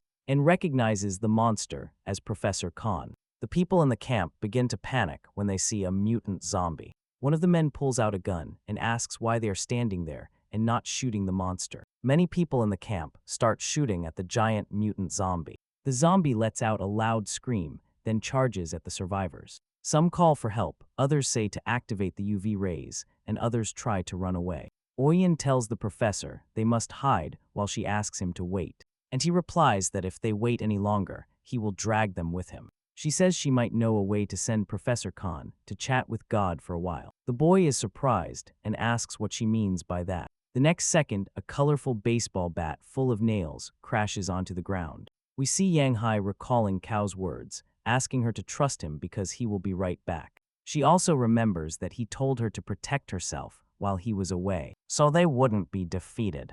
Then in the next moment, we see her holding a baseball bat, standing in front of the giant mutant zombie. The girl prepares to hit the monster. The zombie remains impassive, staring at her. Then we hear a loud crash and see the dust rising. The survivors scream at everyone to run as fast as they can, as rocks fly through the air. The boy runs with tears in his eyes, begging them to wait for him. We see that, as he runs, huge rocks start falling towards him. The professor quickly screams and jumps over the boy, saving him from the falling rock. The boy then recognizes Professor Ca. She asks him if he can still run, and he replies yes. The woman tells him to be strong and run towards the garden where Uncle Hu is, while she mentally hopes Oyen is done already. Then we see a vial with green liquid in her hand. Oyen thinks about how he hid Professor Khan's first-phase antibody sample in his bedroom. It occurs to him that he might be able to defeat the mutant zombie, but how would he inject it into his body? Suddenly, it seems the boy has an idea. We see Yang lying on top of Oyen. Oyen immediately recognizes the girl. Accidentally, he drops the capsule with green liquid. The The capsule rolls away from him as they both fall to the ground. The giant mutant zombie looms over them. The zombie looks at them, apparently smiling. The boy tries to think what to do at that moment. His instinct tells him to run now. And he looks at the green vial, grits his teeth, thinking of Qiao. He gathers all his courage and runs while screaming. In the next instant, the giant mutant zombie deals a crushing blow towards the boy. Yang Hai reacts faster and pushes the boy out of the way, causing the monster's blow to miss. The monster's blow kicks up a cloud of dust as the boy rolls across the yard. He gets up and screams, calling for Yang Jai. He sees that the girl managed to grab the green vial and also dodge the monster's attack. Next, she removes the cap from the capsule, exposing a needle. Oyen yells at her to shoot the zombie in the mouth with the siren. She prepares to throw. Using all her skill and strength, she throws the needle towards the monster's mouth. We see the needle break the monster's teeth and enter its mouth. Once again, Yanji appears with her expressionless look and her energy swirling around her. Oyen is surprised to see that she didn't miss. The monster then falls to its knees, and several parts of its body begin to mutate. A huge cloud of smoke erupts. Yang Hai stays by the boy's side, watching what will happen next. Then we see a mass of flesh lying on the cracked concrete. The boy sees that they finally defeated the monster and never imagined that the professor would turn into a zombie as a result of his own vaccine. Next, we see what remains of the professor. The boy calls Yang Hai and tells him that the other survivors need their help. Something happens that startles the boy and makes him look back immediately. Suddenly, something knocks him to the ground. The mass of flesh begins to take shape again. The being that was once the professor, then a giant flesh zombie. It is now a new creature. We see what looks like a piece of metal embedded in the concrete with a red cloth at the tip.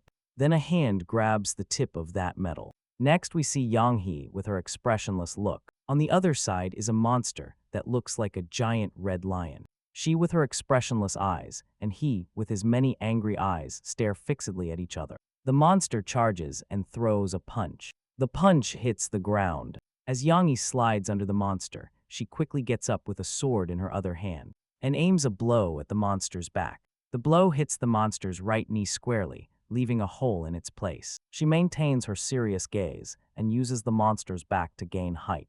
In the air, she spins with her sword, but the monster, like a lion, lets out a huge roar. She looks up as the girl descends with her sword to strike another blow and pierces it quickly. Then we regain balance, and then a bright light appears near her face. We see her launch an innumerable series of ultra-fast attacks against the beast. The monster remains expressionless in the middle of the flurry of blows being thrown at it. Suddenly, it stretches one of its parts, pauses forward. The girl anticipates the attack and dodges it. Next, it moves its huge arm towards her, and she only has time to raise the sword in front of her body. The sword disappears from her hands and shows a brief flash of surprise in her eyes. The beast takes advantage of the girl's confusion and kicks her right in the face, sending her flying through the air. She feels the force of the blow, but manages to keep one eye slightly open and look down. The impact was so strong that she is still flying. In the blink of an eye, the beast appears next to her,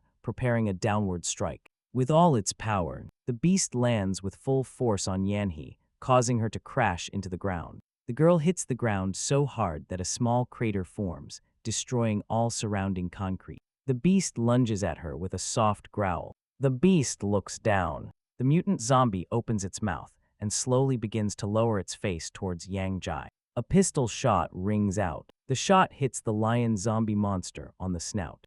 Oyen, who is nearby with a pistol, tells the beast to look at him. Evidently, the mutant doesn't like that and lets out a powerful roar in the boy's direction. The next moment, the lion jumps and hits the ground very close to the boy, who moves away. And we see a cloud of smoke forming from the force of the impact. The boy gets up staggering and says that he was the one who always prioritized life and depended on others to survive. As he runs, he points the gun behind him and yells at the beast, saying it's all his fault. All Qiao's fault. The boy smiles with a swollen face and says that when he returns, he had better hold today's funeral. As we see the monster's claw heading towards the boy, a huge impact occurs and a blinding flash darkens the view. Then we see Oyo kicking away the lion's hand. Today is stunned, not understanding what is happening. He recognizes Oyo as soon as he sees her, and the monster is sent flying by the impact of the zombie girl's blow. Qiao approaches Yonghee and tells her she will feel better after eating that. Our hero turns and asks the boy if he is okay, and he replies yes. He quickly says that John and his team were investigating how to evolve the virus and find a cure, and that the mutant was Professor Kan. Our hero tells Oyen to take Yonghee to a safe place. Frightened, he says he wants to stay because the monster is too strong and that, if it's just Oyo, things could go wrong. Ko says that's exactly why he wants him to leave. He adds that, at that moment, the boy is the only one who can guarantee their escape. Huan lowers his head and agrees to stay. He doesn't understand. Qiao glances at the boy and tells him not to worry because he is not going to fall.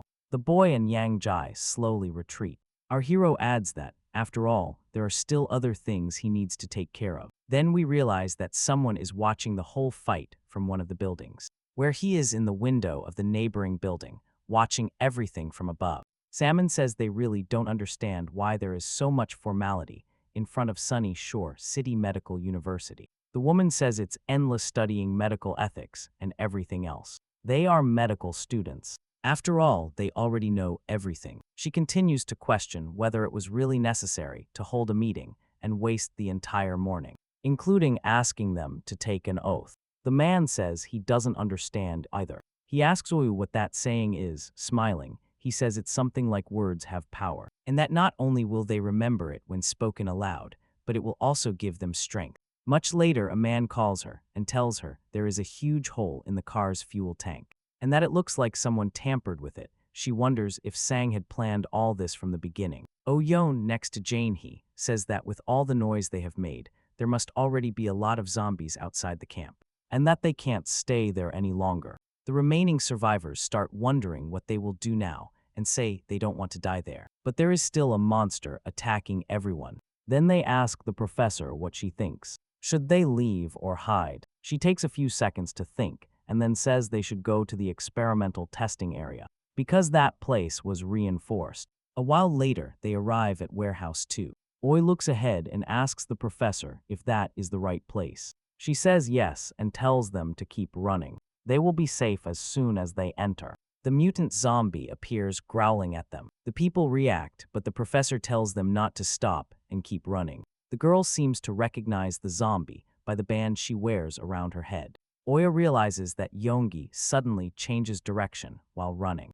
The woman stumbles and begins to fall. He realizes the other person is in danger and runs to help her, telling her not to exert herself too much. In secret, he thinks that if the zombie heads towards the crowd, it will drag everyone with it. The professor, watching the scene, thinks she has to find a way to stop that monster. She looks back and sees that the entrance is right in front of them. They just have to hold on for 3 more seconds. Kyu believes that vaccine research has to start over and that only she can understand all that data. So she cannot afford to make any mistakes now. She stretches her arms forward to grab a passing person. Then she apologizes. The person, confused, looks at her and asks what is happening. Xiao firmly grabs the person's clothes, pushing them towards the door. She yells at everyone to keep running. Then we see the professor running directly towards the mutant zombie. She closes her eyes and clenches her teeth as she lunges towards it. Oyen screams her name desperately. As she runs, she thinks about all the elders who placed their hopes in her. The professor keeps running, thinking she has disappointed them all, but then reflects. And she realizes that all of them made the same decision she is making now. She remembers her graduation when she took an oath and thinks that since that moment, she has always given more importance to human life. The monster opens its mouth, preparing to attack her. Then we see a white dove, also with its mouth open. The bird seems to fly through a cloud of dust. Then we see that she is not alone. There are many other pigeons flying above her. The pigeons soar together, ascending towards the sky until none can be seen. John applauds. He says the courage humans show in their last moments is truly incredible. Looking aside, he asks if it's not exactly like that. From behind a pillar, someone replies yes while emerging from the shadows. Then we see Qiao sarcastically calling his friend's friend while cracking his neck. Finally, Qiao and Zhang face each other directly. Their gaze is intense and defiant. Both show serious and tense expressions, prepared for what is to come. Qiao concentrates, positions his fingers, and begins to move his hands with calculated movements. And precise. The tension in the air rapidly increases, making the atmosphere between them almost unbearable. Qiao, impatient, jumps fiercely towards his former friend and launches a direct attack. And fierce. John reacts quickly, draws his pistol at full speed, and aims directly at Qiao. Ready to shoot. Our hero quickly realizes that he has drawn his weapon. He manages to run behind a pillar, where we see the bullet's impact. He continues zigzagging towards John, while the latter keeps missing his shots. With his teeth clenched, John turns the gun aside, but Qiao was faster, and snatched the gun from his former friend's hands. The shot goes off in the air, as we see Qiao preparing a punch with his other fist. With a serious expression and a clenched fist, our hero steps forward to deliver his blow. The punch hits Zhang directly in the face. The man clearly didn't expect it to hurt so much, nor that the punch would reach him. He tries to use the momentum of the blow to regain his balance, and then swings his other leg to counter the punch with a kick. Pharaoh doesn't even have time to breathe, and lands another strong punch on his face. Our hero's expression remains fixed and serious, completely focused on his goal. The boy grabs Jian's shirt and finally asks him the question that has been on his mind. Why did his friend do all this? Jian replies that for many reasons, and that, in the end, the reason doesn't matter.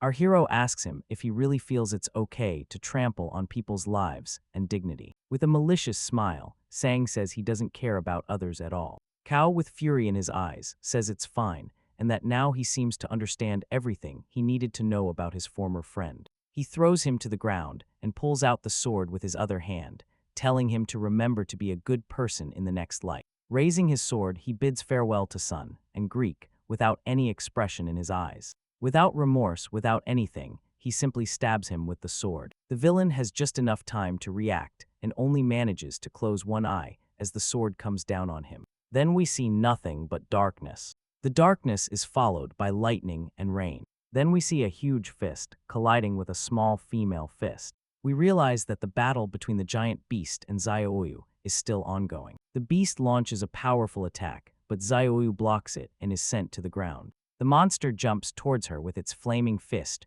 ready to deliver a lethal blow. It powerfully strikes the ground, causing a huge explosion that shakes everything around it. Despite the devastating explosion, the zombie girl emerges in the center of it. Completely unharmed and firm, frustrated by the outcome, the beast lets out a furious roar that echoes throughout the area. Now it's her turn. She channels energy into her fist, adopting a deadly offensive stance. Her punch hits the creature in the stomach, and the energy explodes through its body and exits through the back, remaining motionless in the rain. The zombie girl observes the scene with a cold and empty gaze. The creature collapses to its knees, its body trembling, trying to stay upright after the brutal impact. Struggling to breathe, the creature tries to recover from the devastating blow that shook it to its core. Right in front of the creature, we see several unconscious survivors scattered on the ground like discarded pieces. With narrowed eyes, the monster stares intently at something in front of it, showing rage and full concentration on the threat. The zombie girl jumps and lands between the monster and the other person, protecting them with her motionless body. Without hesitation, she charges again with all her might, preparing another direct attack against the huge wounded enemy. She jumps forward to protect her, but quickly realizes that something dangerous is speeding towards her. Then everything falls silent. A loud crash is heard, and a thick cloud of dust covers the scene. We return to the scene where Sang holds the sword and calls his friend, Qiao. He says the boy couldn't win before, and soon he dared to think he could now. Then he breaks the tip of our hero's sword with his bare hands, with a menacing look. He tells his former friend not to dare to look away from him. A cloud of dust begins to rise, and our hero quickly jumps back. Then he notices a siren with a needle at the tip, and it is empty. Don confirms it, saying that was indeed the final result of his research. Then we see Shui retreating, recovering from the blow he received. John, the former friend, says that if he wants to survive in a world like this, he would have to become a predator that never stops evolving. Qiao and Ojian are talking and they are heroes, explaining that they are a team. He is the boss. The two girls are his assistants, and they go on missions together. He continues explaining that they managed to survive thanks to shared resources, and that they will probably continue like this for a while. Then he asks Ojian if he wants to join them, because after this he has a plan. Something bigger, something important he wants to achieve. Oyen stands still, eyes wide open, staring at our hero. Then a faint smile is heard saying, "Of course he will help."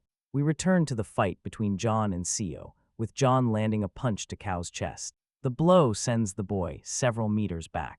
John says that Qiao always lets his emotions get in the way, and that, if he had eliminated him earlier, maybe he wouldn't have been able to inject him with the vaccine. Qiao gets up and says that defeating him in one blow would be too lenient for what he deserves. John smiles and says that the boy might have missed the last chance of his life to finish him off. Our hero replies that he doesn't think so. The former friend calls him stubborn as he charges at him again. Qiao, now holding a metal bar in his hand, also lunges at him. We see how the impact of their clash raises a cloud of dust between the buildings. Then we see the barrel of a shining gun. Ajin says he took the gun to help Qiao, but he didn't expect things to end up like this. John really turned into a mutant on his own. He sees our hero forced to take a defensive stance during the fight. He also doubts that the gun can kill John, but at least it could buy them some time. The problem is that he only has one shot, and if he reveals his position, it will all be over for him. He broke into a cold sweat as he aimed,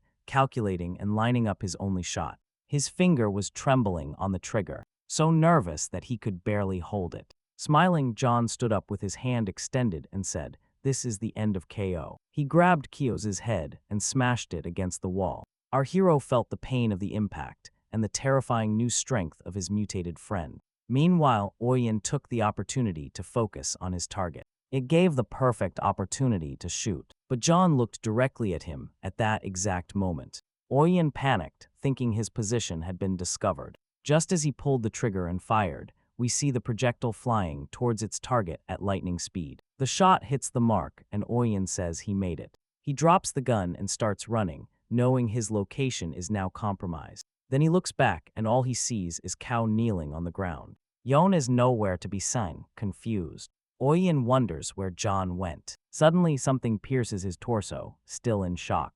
John looks down, watching what is happening to his own body.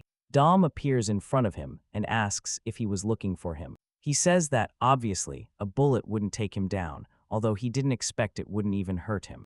John is in a total state of shock, confused, enraged. He reaches into his back pocket and pulls out a grenade, ripping off the pin with rage, and yells that they will go to hell together. Suddenly, the arm holding the grenade flies off into the air. Once again confused, Oyen looks at his severed limb in disbelief. Don is standing in front of him with a serious expression. Seconds later, the grenade explodes nearby. Still on his knees, he screams Oyen's name. He collapses from weakness. In a trembling voice, he tells himself he has to move.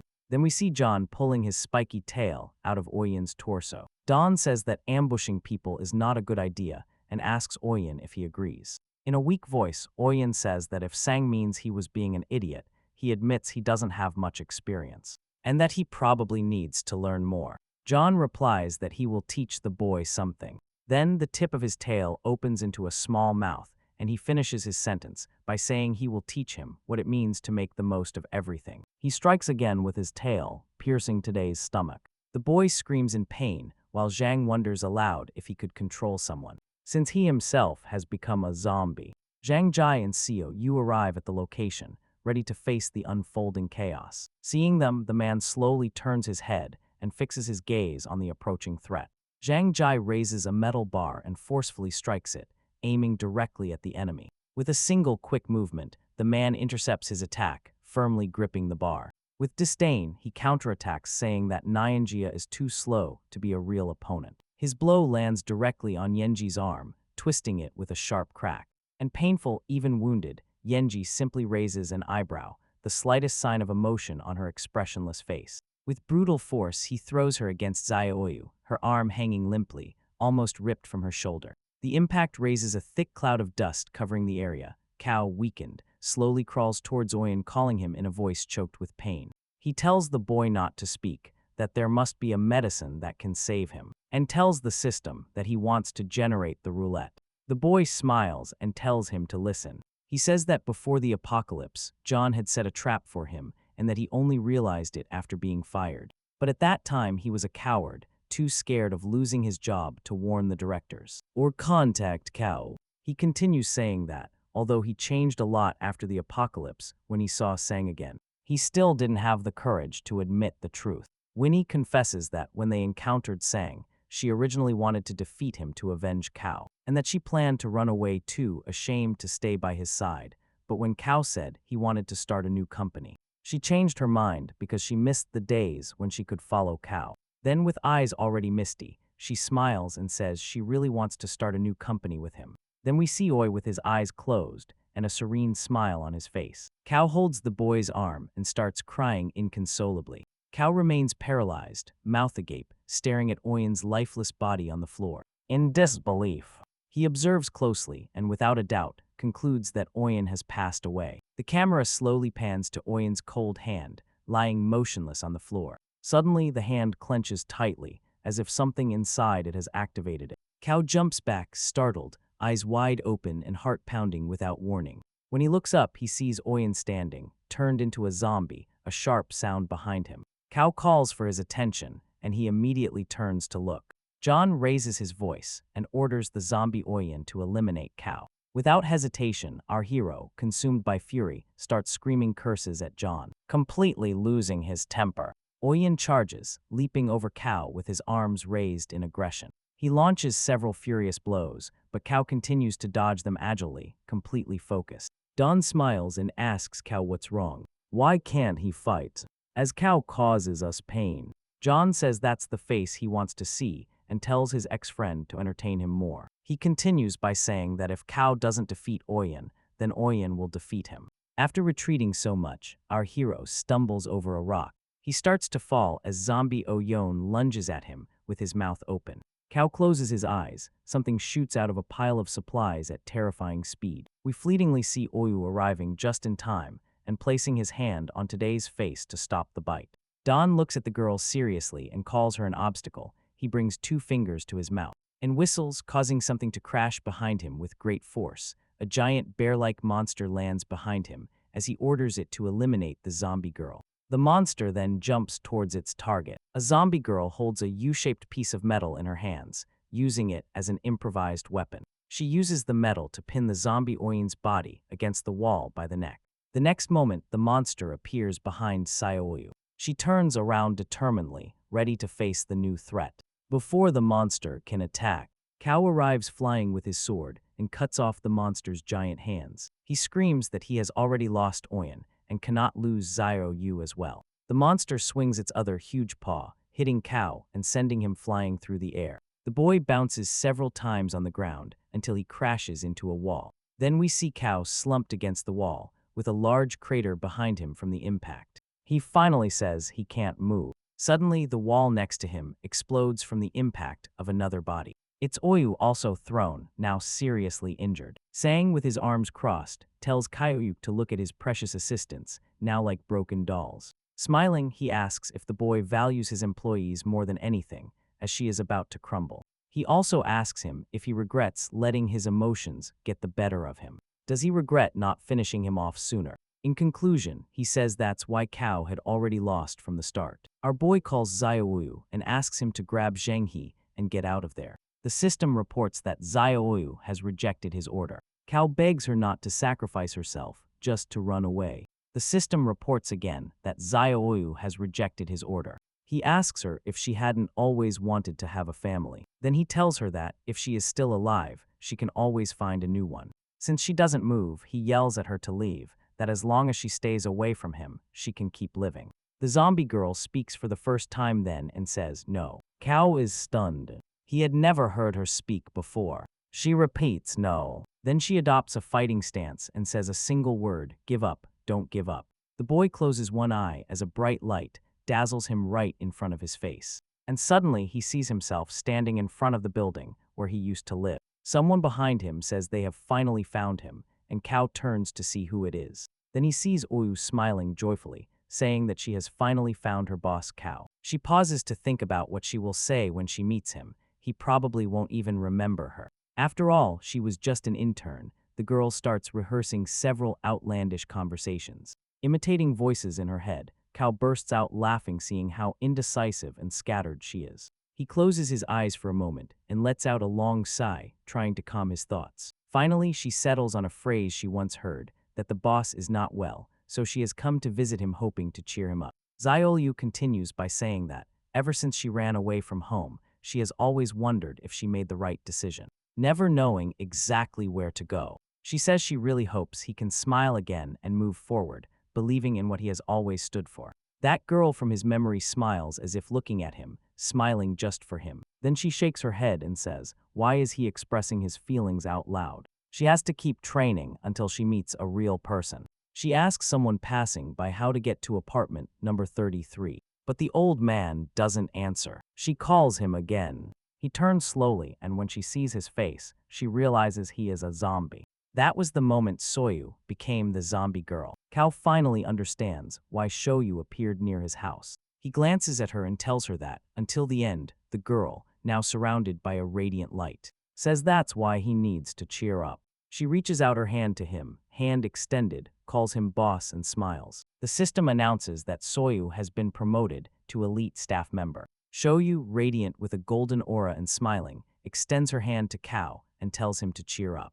The boy, returning the smile, takes her hand and says yes. Their hands meet in the air, firm, determined, sealing a silent bond between them. She helps him up to a radiant one, and the system announces an update.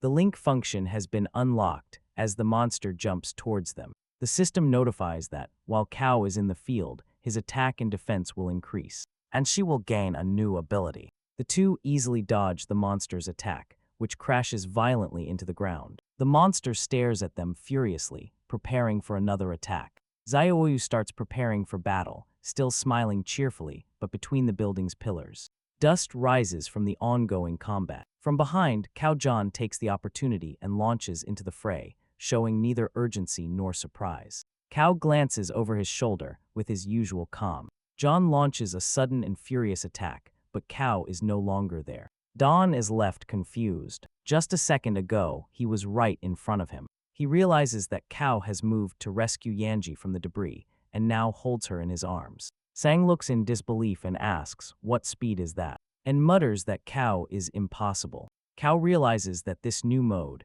is nothing like their previous collaborative style. He feels warmth and can clearly perceive Xiaoyu. Meanwhile, Xiaoyu continues fighting the monster effortlessly, dodging its wild blows. The huge beast keeps striking violently, but Yayu easily avoids every hit. The zombie girl smiles and says, the monster is too slow.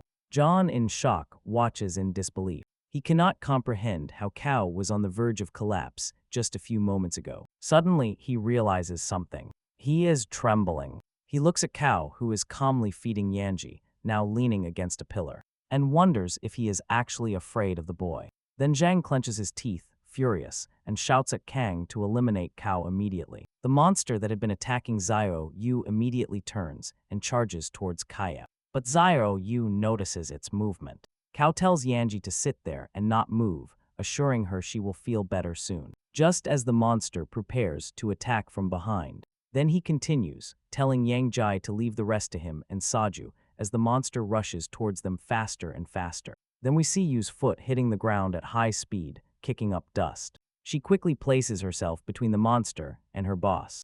Cao tells her that she has activated her 3 skills, Violent, Goddess of War, Heavy Slash, and Immortality, and she confirms it. The system displays that the girl's 3 skills have been activated simultaneously, surrounded by an immense golden aura. Cao Yu prepares to attack the beast. We see energy erupting from 6 points on her back. From the front, the energy forms the silhouette of wings. The system informs that the Immortality skill at level 1 grants total immunity to all attacks for 60 seconds. With a cooldown of 240 hours, Gon watches in fear, eyes wide open as stones fly around him from the shockwave of the girl's power. Quickly, he turns on his feet and starts running, saying he can't believe what is happening. He mutters to himself, wondering how they could have suddenly become so strong and, what's worse, even stronger together. Suddenly, Kabo approaches him and calls him. He asks if John is scared now, and John turns towards him, drenched in cold sweat. Cao lands a quick blow, sending John flying backward and leaving his arm behind. Our hero is surprised to see that John used his arm to block the blow, and tells him it's all right. He owed that arm to Oyen. John takes the opportunity to flee, saying he has to get out of there and think of a better plan. As he runs, Qiao shouts, calling for Oyu. The girl, still shining with her golden aura, appears in front of John, startling him. He barely has time to think before she kicks him right in the face, sending him flying through the air. He crashes and falls twisted on the ground. In the distance, we see the shattered body of Sang on the ground. He tries to slowly get up, his whole body broken by pain. He hadn't realized it until now, but next to him lies the motionless face of the beast. Grinding his teeth, he starts murmuring Qiao's name over and over, filled with hatred. Suddenly, he starts repeating the word, no, relentlessly. Before he knows it, Qiao is flying over him, sword in hand, declaring that it's over. Just before delivering the final blow, Qiao senses something desperately. John starts devouring the corpse of the beast next to him, screaming that Qiao is the only person he never wants to lose. Thanks for watching the video.